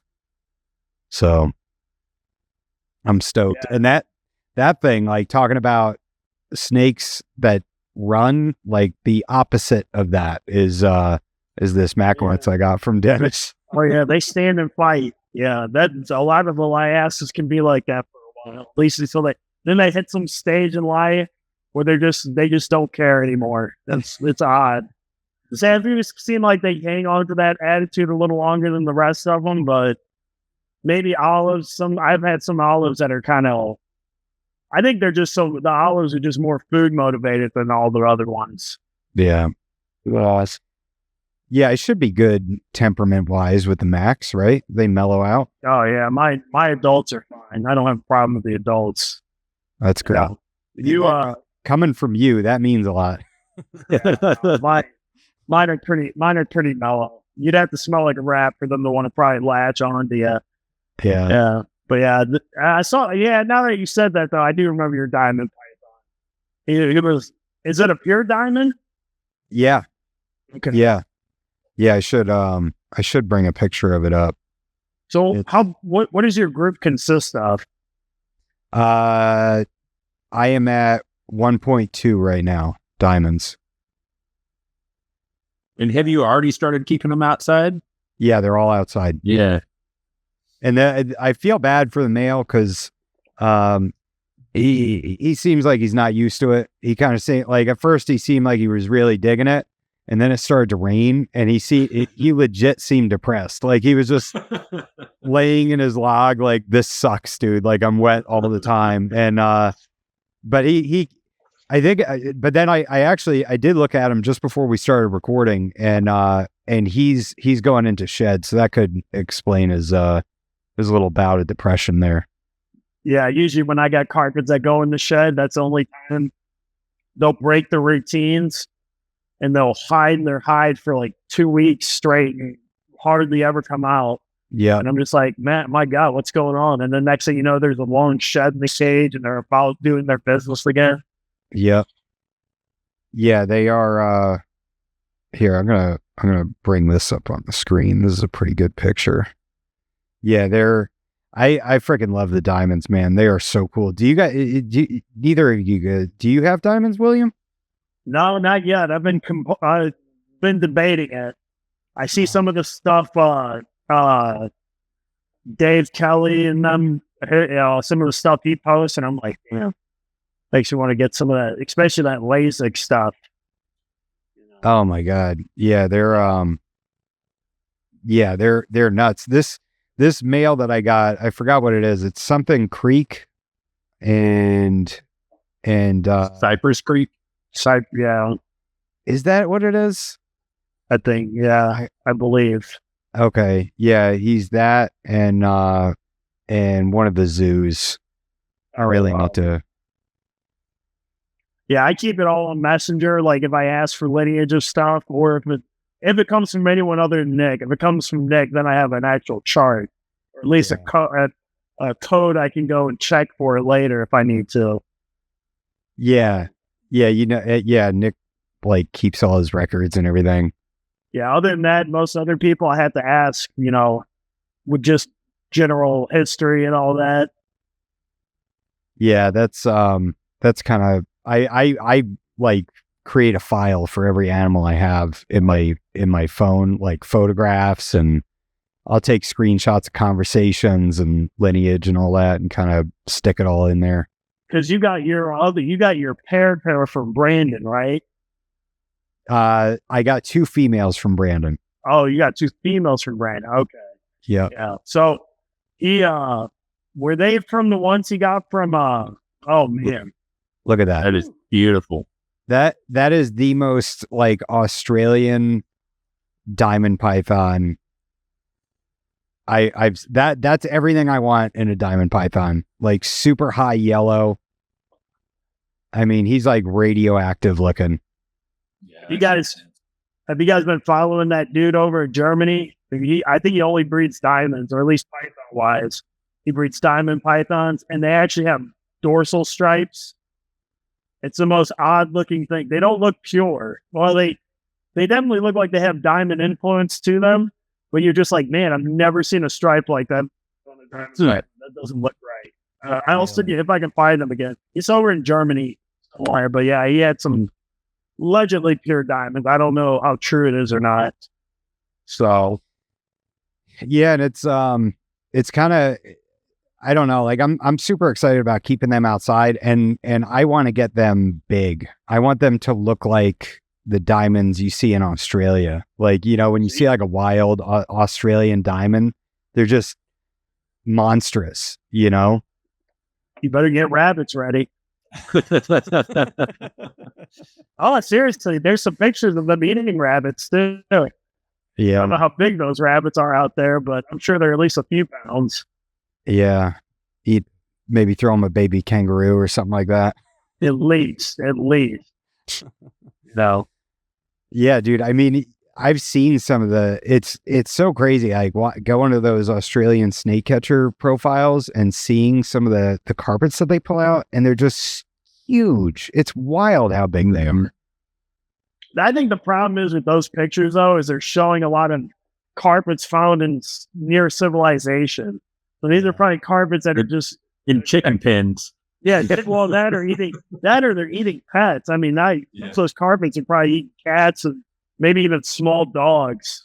I mean, some of them are pretty. I know what you're talking about, though. But yeah, no, they talk about how big they are, but I'm like, these are all like near civilization. That's like it's like no different than with retics or burns or anything like that. You get them near civilization. Like I watched this DVD. It was called Ball Pythons in the Wild, and this guy pulls this 5.5 foot and 6 foot male and female ball python out of the ground. Like this ball python was, it was that big around. It was a monster. And I'm just like, and then right behind them is a bunch of houses and fields. And I'm like, well, of course you got giant ball pythons. There's probably tons of rodents all over this field. That ball python knows to stick his fat ass in that hole and stay there. Something like that. Yeah, they ain't gonna go nowhere. So, yeah, it's that has to be part of it, right? Because a lot of that like the Australians have bird feeders and everything, just like we do. So it's probably bringing in rodents at night, and they're eating trash and all kinds of stuff. I'm sure they had tons of different things. And and then just feral cats, dogs. I'm not kidding. I think some of those carpets are probably eating cats and small dogs too, because they got some monsters over there for sure. Oh yeah, yeah. It is. It's crazy. I would say, what I've noticed a lot with not a lot, but it seems I've noticed it more than I ever thought I would with such a restricted country when it comes to their animals. But I saw a handful of relocators finding like Queensland area, so they get the coastals and stuff, posting pictures of, hey, someone loose Darwin carpet, out. Or I even saw Brettles pythons, loose Brettles pythons out. I go, damn, with as restricted as Australia is, it was like every week I was seeing someone post, hey, someone's pet's loose or something. of whatever species. And I'm just like, huh. I not that long ago, I had the a Papuan python show up that my local police caught. Out. Yeah. One of the ladies I worked with, her daughter works for animal control, and she's like, "Hey, what is this?" And I was like, "Holy crap, it's a carpet python." Oh, I thought you meant a Papuan python. Yeah, I thought you meant Papuan. Oh, no. I'm sorry. No, not Apodorans. That would be bad, because that's something we can actually have here in Florida. So if that was out roaming around, that would be bad news. Yeah. We don't need that. Don't do that, Floridians. No, Papuan carpet. Which was still pretty wild. And it was pretty chunky. Hanging out in somebody's garage. So, well, if there's a year that you can get into diamonds, I think it'll be this year, William. There's a lot of people with diamond clutches this year. Yeah, it's getting tempting for sure. I'm just like, damn. See, the diamonds, I think, overpower the Argentines, man. There's only no room for one or the other. I get that. I've been scoping out some scrubs. I don't know. I've been looking at scrubs still. I don't know. There's Ryan's northern scrubs, like some of the oranges on some of them have been catching my eye. Halmaheras have always caught my eye. So cool. I don't know. I don't know if I wait till everyone else is breeding them and get groups going, or if I want to go ahead and just jump into the deep end and get wild caught stuff. So I've had shit luck with wild Halmaheras. Oh, really? What happened? I don't know. They just wouldn't eat. They just refused to eat. And they just would wither away. And they were fairly young animals. They weren't even like big adults. Like, I hear how much of a nightmare they can be. Yeah. I did get a farm hatched southern from Dan Malari. You can even tell he was and I've never really heard too many issues with like southerns or northerns with bar knives and stuff as far as why I've collected animals, but even this little male was like, because I have a captive bred female from Ryan Young, and then I have this farmed hatched baby, and the female's so much more confident than that male. It took that male a while to get used to eating rats and stuff. You could tell he would bite them, but he'd be terrified to wrap it up. All right. Poor bastard. Yeah. Well, now he's getting better now. Now he's a little less afraid of them. So I'm hoping I put him. I was going to say, just totally changing topics. How many retics do you have? What? Yeah. It shouldn't be that. You got to count that with X. I thought it was going to be 2 or. Oh, no. Well, it's 46 or 47, somewhere in there. Well, it's two Jampions, so the small ones, and then 2 Saputri, the Slayers, 2 Halmaheras, and then I got 3 of the main ones, like the Sumatran, Malaysian stuff. So I got, oh shit, I didn't even count how many that was. What was that? 9. I have. Oh my god! Total. Yeah, but most of the other ones are pretty small, or they can be pretty small. Most people don't keep them very small, but they can stay pretty small. I think people would be astounded how big my Halmahera and my the Kalatoa female are. Oh wow! Yeah, I don't. I think Are you gonna keep her small? Yeah, why have a small retic species if you're just gonna get it big? Yeah. Not to mention, I think the retic people, even the Superdor people, feed their shit way too much. Like when your retic looks like it has issues moving its neck to wrap something up because it's just too fat, I think that's a sign. There's a reason why I think the Kalatoas and the Jampiensis clade has such narrow heads to begin with, because I don't think they were ever evolved to eat things that big. I think their biggest prey items are like freak bats, which are the size of like a medium rat. So I don't think they were ever evolved to eat pigs and 5-pound rabbits or whatever people feed them. Yeah. But people do feed them that, and they do get big. But I've done that with a bunch of other species. I just know that's not the path I want to take with, anything else at this point. Yeah. It's, I wonder how much of that, like with the insular species, if it's just that, like if they have the potential to grow larger when there's just food present and available, Oh yeah, no, they definitely can. I mean, I've seen it. Sabu python. I've seen sabu python 7 feet long, Wow. and most people breed them at like 3 to 4 feet. Like females breeding females, I've heard people breeding them at 3 to 4 feet. But I've seen 7 foot long. I've seen sabus bigger than a real big macklot python. And then I've seen macklot pythons the size of people's superdwarf retics, 8 to 10 feet long. What? Oh yeah, but this is what I said. Just because they can get that big doesn't mean they should. Or if they do, they should be 25, 35 years old, something, an ancient fossil, not 10 years old and 10 feet long. So maybe I shouldn't try to get my diamonds that big then. I mean, if you want to if you want them for a long time and you want to reproduce them, I suggest keep them a little bit on the smaller side. That's my opinion. Yeah. I tend to think that things that are smaller tend to breed a little bit better or more consistently. Well, I'm going to have to gauge it too, because it's going to be weird. I mean, they're out there where it's like 92 degrees, and then, they might be in a spot where it's 104 degrees. And then, so I mean, but then in the winter, there's going to be days where it's going to be 45, 50 degrees. What's your summer nighttime temps?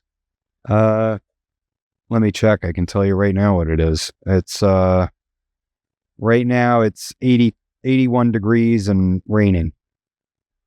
See, from what I was always told you got to keep them even cooler during the summer months too.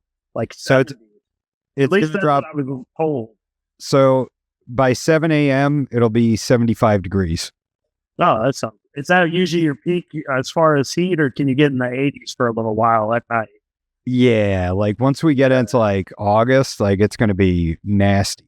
But I'm like the same distance from the equator in the northern hemisphere as Queensland and New South Wales area is in the southern hemisphere. And from looking at all their temperature information, and I mean from talking with like Jason Patterson, like they get hot. Like I think his diamond was outside in her outdoor enclosure in Australia, and it was like 104 degrees, I think, when I did the calculation, the conversion. Damn.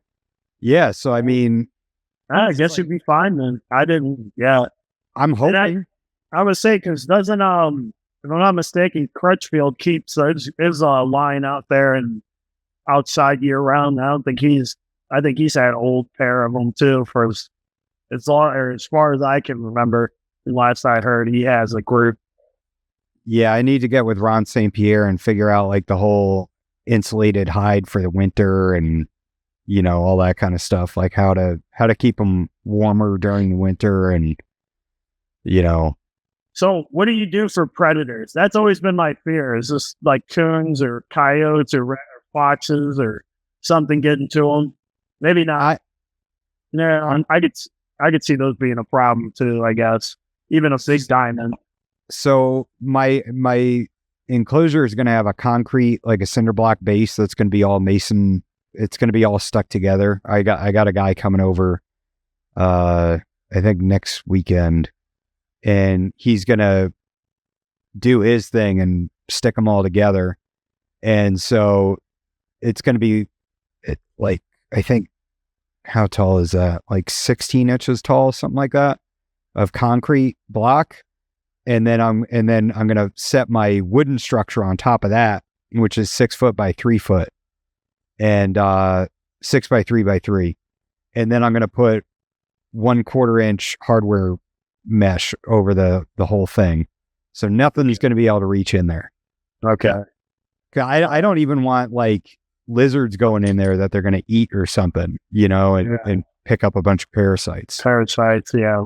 Or a black racer going in there with pentastomes in its lungs. Oh, yeah, that'd be wonderful, wouldn't it? Yeah. Oh, man. Dude, the day I got that diamond python out, I was like, this is such a cool animal. I really hope I don't kill it keeping it outside. Such an expensive experiment. I know. But somebody has to do it. I kind of feel like keeping them inside is still an experiment, though, with diamonds, Like they're such a different snake. I remember seeing Cam Kennan when he had that diamond python, and the cage is right in the center of his lizard cages he had. Oh, really? And he had his monitor in one section of this cage, and I guess there was a hole, like a small enough hole that a part of the diamond python's body could stick out. Well, this diamond python ended up sticking a part of its body out, and the water monitor pulled it out and ate it. No. And they found it in the x-ray. When they x-rayed his water monitor, I go, man. That would be hard. I'd almost want to kill and eat the lizard. Well, I wouldn't go that far, but that would be... Well, I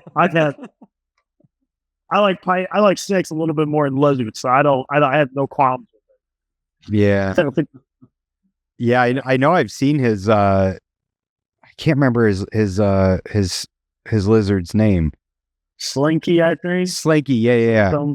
I know I've seen it. Setup. I like watching some of his videos as far as the setups go. Makes me jealous. Like that'd be the only reason I'd want to move down to Florida is the cool setups. But I actually like a lot of the big pythons, and I don't know if I want to give that up to move to Florida.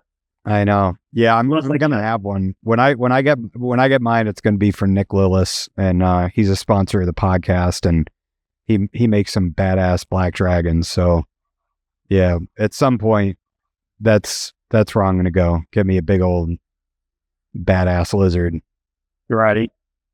Yeah, but I don't know. Yeah, his enclosures are nuts. But he's got that one reel or like post that he put up where I think it grabbed like a black racer or something and just whipped it around like a Rottweiler. Oh, Jesus Christ. Yeah, and he like tried getting the snake back, and the lizard whipped his leg with his tail, and yeah, it was pretty gnarly. Oh man, that's why I don't trust those big lizards, man. I know they can be pretty mellow for the most part, but when I see that twitchy bird-like head movement some of them can get, that just tweaks me out. I'm like, I don't want to take a bite from something like that. That'd be terrifying. You've seen Komodos in the wild, so. Oh yeah, no, Komodos are terrifying, but I mean, I wouldn't want to get bit by any of that stuff. I remember when I worked for Ben, he had a black dragon, and that thing was like hell on wheels. That thing would whip, jump at you. That thing was horrible. But I think that might have to do with more of like the way the guy he got him from told him to take care of it. He said for the first year of its life, don't do anything with it. Don't touch it. Don't look at it. Don't touch it. And then after a year, it grew to like 3 foot or something, and just didn't want nothing to do with people. And it's already at that size where you're like, oh, I don't know if I want to touch this thing or not. The bite from this would hurt. Yeah, I think that's the opposite of what you're supposed to do. Yeah, I would. Yeah, and then it'd be hell to have to take care of something like that. Yeah. Yeah, when I get mine from Nick, I'm going to make sure that he's got like the most placid, laid back, chill baby possible. See, dude, he was the one you had on your podcast not too long ago, right? Yeah. He does pure stuff? Yeah. Okay, because I know a lot of the black dragon stuff has been crossed with a lot of the subspecies and stuff with like the monitor morphs and everything. So I didn't know if he hadn't worked with any of the pure stuff. Yeah, I'm almost positive that all his stuff is pure. His facility is freaking insane too. Like he's got all indoor 12 by 12 enclosures for those animals, and yeah, it's wild. That's living in Jurassic Park. It is. Yeah. That's a bunch of different monitors and stuff. Does he do lace monitors and all that? I can't remember if he does lace monitors. He's just a water monitor guy. Well, but he's got Shinosaurus too, and the Borneo earless, and he's got all sorts of wild stuff going on. The Shinosaurus is like another lizard that, like, I don't want I don't want to get a lizard because of how I know that the maintenance is going to be so much higher than a python or a boa, but man, having Shinosaurus in like a aquatic enclosure would be that'd be sweet. Oh yeah. See, you keep them cooler too. I would think their metabolism isn't as high as most lizards because they stay a little cooler. I don't know if it's true or not, but from what I've been told, I haven't looked too much into them, but and he I think he had his in a Tupperware container in like a wine cooler or something like that to cool him down, to brumate him, because it's such a wild little lizard. I mean, it's crazy. Like, you look at them and it's like, that looks like a crocodilian's body, you know? Oh, yeah. They're like that next step up from a crocodile skink. You want something a little cooler, a little more, almost more Godzilla-like. Yeah. Crocodile-like, in my opinion, at least with the face anyways. Yeah. The caiman lizards are cool too. They're neat. Yeah. The colors are just crazy, but I mean, it's just like an aquatic tegu, basically, that's built to destroy snail shells.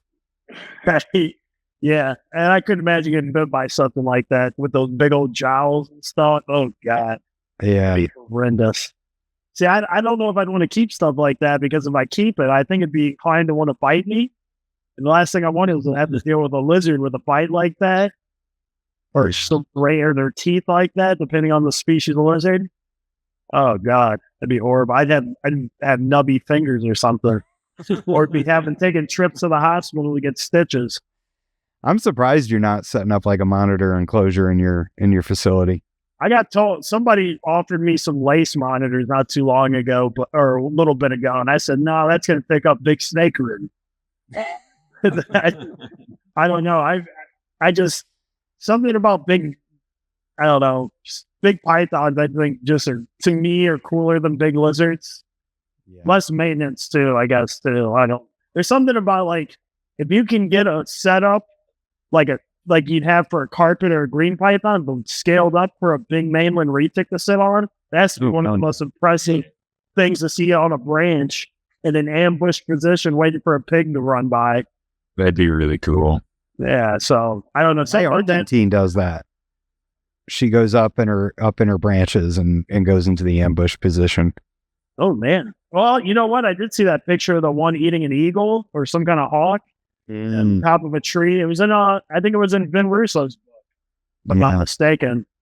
Yeah, they're such a stumpy, thick-bodied snake. You're surprised to see hanging in a tree like that. Oh yeah. Same thing with the rock python. I remember that video that was all over Facebook, was a giant rock python that just laying up in the trees. This thing was like as thick as your thigh, just hanging out in the top of the tree. You're just like, good God. You imagine that just plopping down on top of you? Ooh. I mean, yeah, my kids are obviously like obsessed with all the like extinct stuff and everything. So like the idea of megalodon that's like a shark that's 40 to 80 feet long is just bananas, you know? And then like the thought of Titanoboa, which was, I mean, they think like, I can't remember how much they thought it weighed, but like thousands of pounds. Oh yeah. Well, they got the bigger one, the one in India, it was, I can't think of its name. It was a family of snakes closely related to python. It was in India. It was the newly discovered giant snake that measured. It was over 50 feet, a little over 50 feet. I'm trying to remember its name. It's on the tip of my tongue too, and I can't think of its name. But it's a group of big snakes. They went from India all the way down to Australia. Wow. Now, do you think that they were like living in water to support their mass? They said it was terrestrial. At least that's what they said it was. I'm sure it could have been sitting in some shallow water or something like that. Or I'm sure it's some, because it's probably like retics. You can still find retics, rocks, and all the big stuff will still hang out near or by water, just because it just helps to support that massive frame. So yeah, because that's the theory with Titanoboa, right? Is that their body was so they were heavy. eating aquatic turtles, from my understanding. That was they specialize in aquatic, or no. They specialize in fish. It was fish. They specialize in eating fish. So yeah, they're definitely aquatic for sure. But yeah, anyway. And the giant crocodilians that I'm sure that were swimming around too. Right. Yeah, you're that big. You're probably not too picky on what you can overpower and eat. Anacondas will eat almost anything. How dope would it be to go back and just be able to see that stuff for like a day? Maybe an hour. It would change. Yeah, I would just say it'd probably change your perspective of the food chain. You just go, wow, even just animals today, depending on where you're at, you're just like, wow, it just completely changed the food chain here. I went from top of the food chain and now I'm like towards the bottom. Yeah. So I couldn't imagine back like, millions of years ago, I'm sure even just thousands of years ago, like 15,000 years ago, in the US, even some of the first people that came in the US or colonized the US or the Americas and stuff, having to see stuff like short-faced bears, smilodon, American lion, stuff like that, sloths the size of elephants. Didn't the ocean like go up the center of the country at one period? Oh, that was like back when the dinosaurs, that was like millions of years ago. But yeah, divided the U.S. or something. Yeah, it's crazy. Yeah. That's how they got all that salt up there for Salt Lake. Right. Wow. Yeah, it's wild. I wish I could. I wish we knew more about like the extinct snakes, but I guess because their skeletons are so they don't fossilize for shit, and they don't. The problem is too they live in typically they live in the towards the equator. Things don't. You're gonna have a hard time finding stuff that's gonna stay in good condition for that long. So yeah, it's rare to find any of that stuff. Like I can think of a few pythons that have been found, different species of python, the imboa. I'm going to have to look that up now. The giant python that, well, it was an Arison. No, was it Arisinae? Just some giant Indian snake. I can't remember for the life of me. This is embarrassing. I can't even think of its name, but yeah, it's a big Indian snake. And it should come up. Or if you put in the biggest snake in the world now, it probably come up. The giant Indian python you're referring to is not extinct. Damn it! Overview from AI. It's jeez. Oh, here we go. Extinct snake that measured up to 50 feet long, discovered in India. What was it? What's the species or the genus or what is the group called? They found 27 vertebrae. V. indicus. Oh, yeah, that's right. Yeah, identified the species as V. indicus, which is extinct. Well, that's cool. How come that didn't get more? They estimate that it weighed 2,200 pounds. That's 45 to 50 feet long and 3 feet wide. That's an impressive snake. Think about it. That snake would fill up a door frame just try to go through a door. Oh, you would literally, you couldn't even get a house big enough for it. No, you couldn't. You'd need like an elephant enclosure. Oh, at least. And then imagine the elephant-sized shit it would have. Oh my God. Oh, dude, you'd have to get a backhoe just to pick the shit up. I still want one. Man, you're a daring fellow. Oh man, you wouldn't even be able to keep that thing in an enclosure though. It would probably just go up a corner and just come on right out. I mean, 50 feet long. I don't know. I wonder how it would be to have a snake that actually I don't know, maybe retics look at you like prey, but I've never, like something that truly looks at you like they could eat you. I wonder how that would feel. It's like a snake intent on trying to eat you or something. Not just that they could eat you. Could. You would be the ideal food size for it. Like, yeah. Because if I'm not mistaken, I think that genus of snake weren't able to eat really big prey items like pythons and boas could, if I'm not mistaken. So I think they were having to eat stuff a little on the smaller side. So something like us would be perfect. The snake was likely slow moving and too large to be a forager, researcher said. Nothing is more likely it was an ambush predator. Well, obviously, come on. Yeah, that thing was really chasing things down. Yeah. That'd be absolutely terrifying. You imagine a 2,000-pound snake just moving like a mamba? Oh, man. Yeah. Like a giant hognose snake coming after you.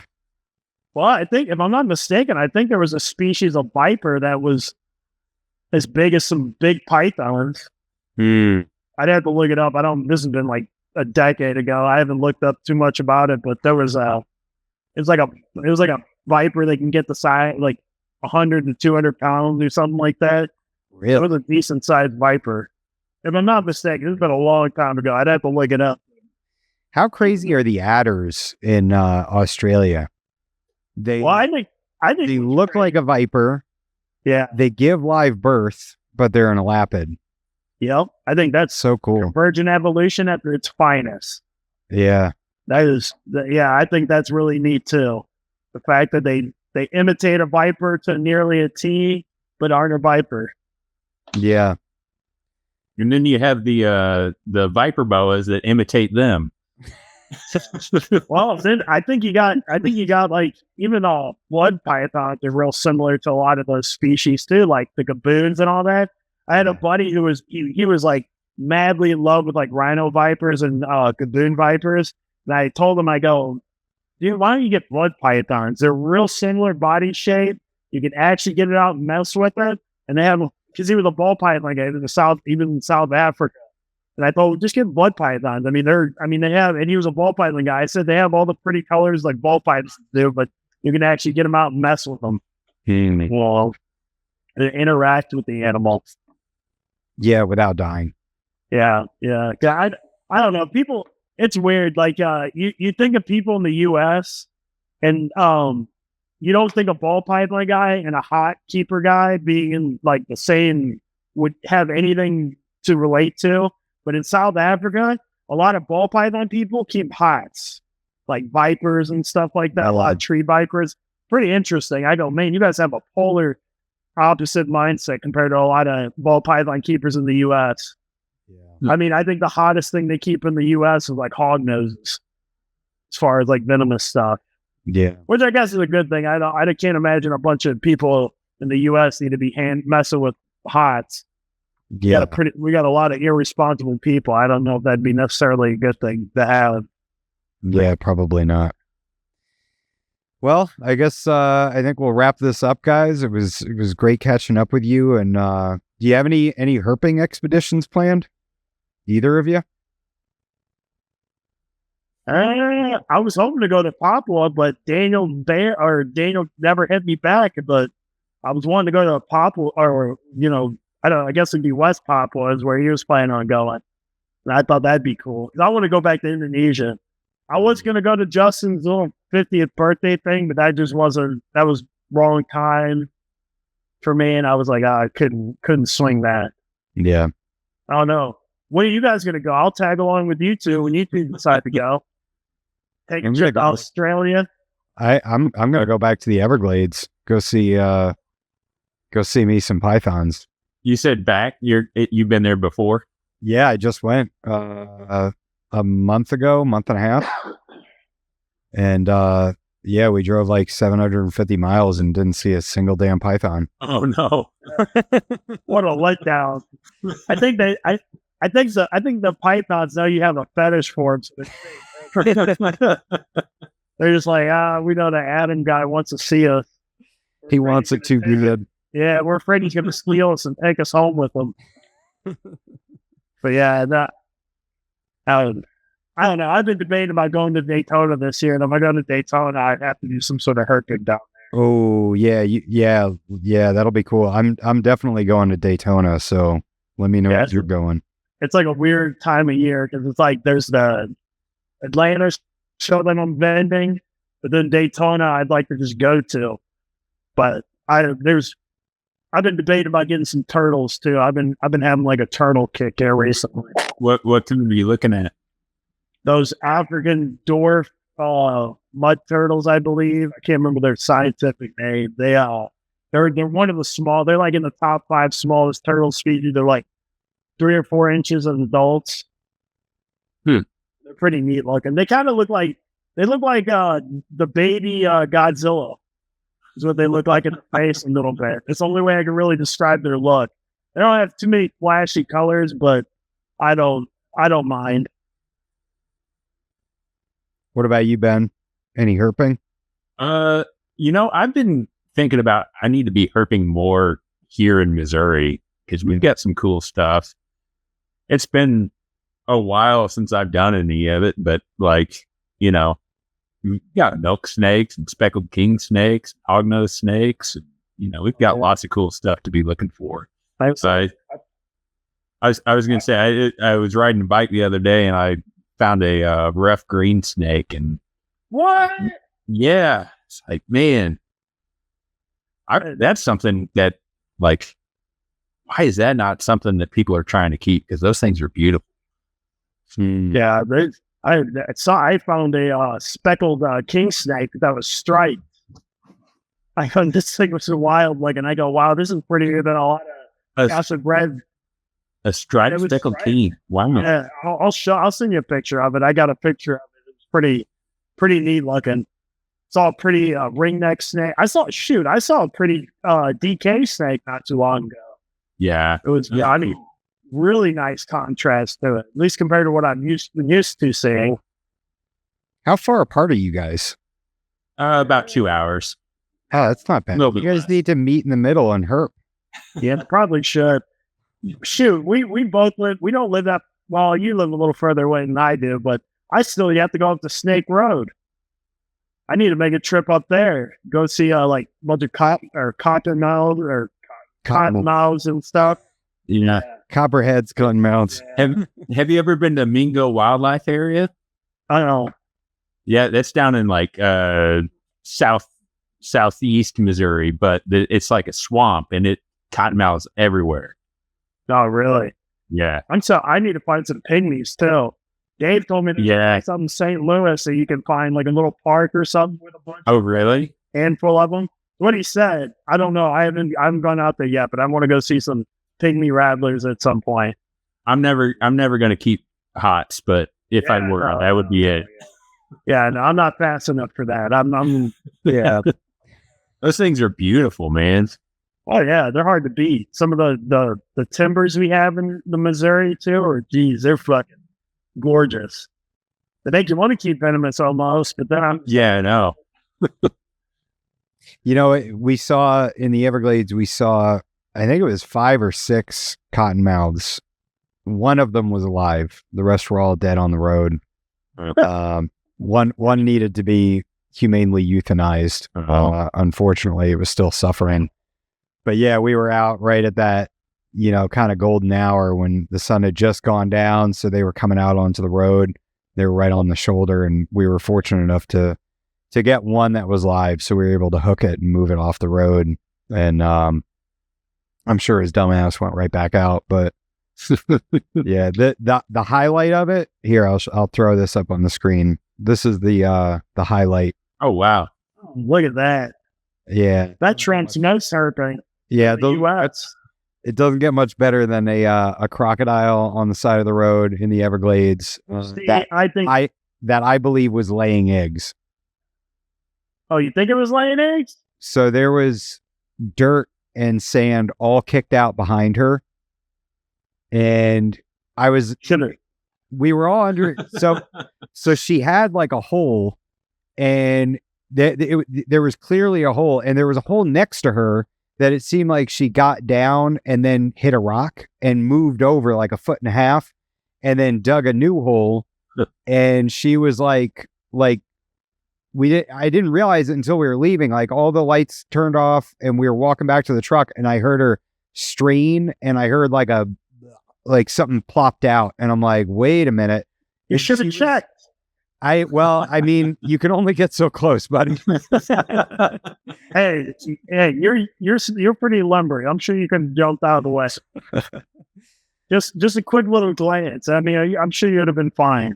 Isn't that wild though? I mean, yeah, her tail was like kind of coated in sand, like she full blown. And then like afterwards, looking into it, they kind of just find any place above. Oh, what did you do? Oh, I fucked up the audio. God, dude. God damn it! I apologize. Oh, Jesus Christ! It's echoing like crazy. Ruining wet dreams. I apologize. You ruin everything always. Sorry. This is like horrible. It sounds so bad. Am I back to normal? No, nothing is normal now. Okay. Fucked it up. All right, I think we're good. That sounded so bad. Sorry, I had the 20% side came up on my AirPods, so I thought I'd plug one of them in, but apparently that just fucked everything. Well, yeah, it sounds great when you're like rubbing a microphone on everything. I love you, William. You know that. Can't let us sing that issues. I'm sorry. So anyway, made up for the python. Oh, 100%. Oh, for sure. You can't win them all. You got to take the good with the bad. So I think you did pretty well. Yeah, absolutely. It was, oh man, I'm still getting an echo. Son of a. Yeah, I don't know what it did. When you talked, can you hear yourself, Ben? Me? Yeah. No, I can, whenever you talk, I can hear an echo. Oh, wait. No, I'm hearing an echo too. All right. Well, we're going to wrap this up. Thanks, William. Yeah.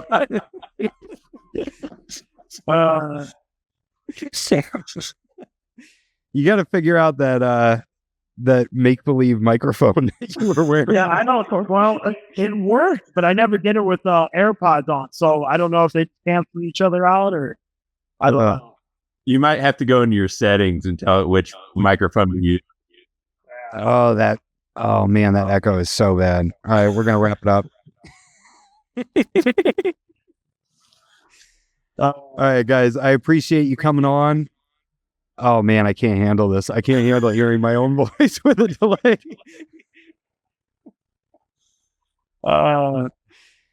Oh boy, William, you got to sell some of your bookmarks. Oh, sell the bookmarks? I need to make more of them. Yeah, I have a bunch of photographs. I need to start getting them made in the bookmarks at some point. Yeah, you guys should collaborate and do that together since you're like neighbors and everything. I'll say Ben has a lot of good pictures and stuff he could put on bookmarks too. Hell yeah. Let's say he's the master. I'm the one that has to go to him and ask him about photographs. Yeah, I wanted to talk more about this, but with this feedback, I don't want to talk. Oh. Actually, it might have stopped. I think it did stop. No, it didn't stop. It's still there.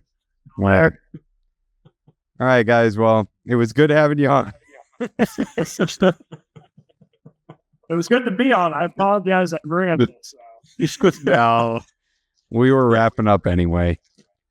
Thanks for having us. Hell yeah, we'll do it again.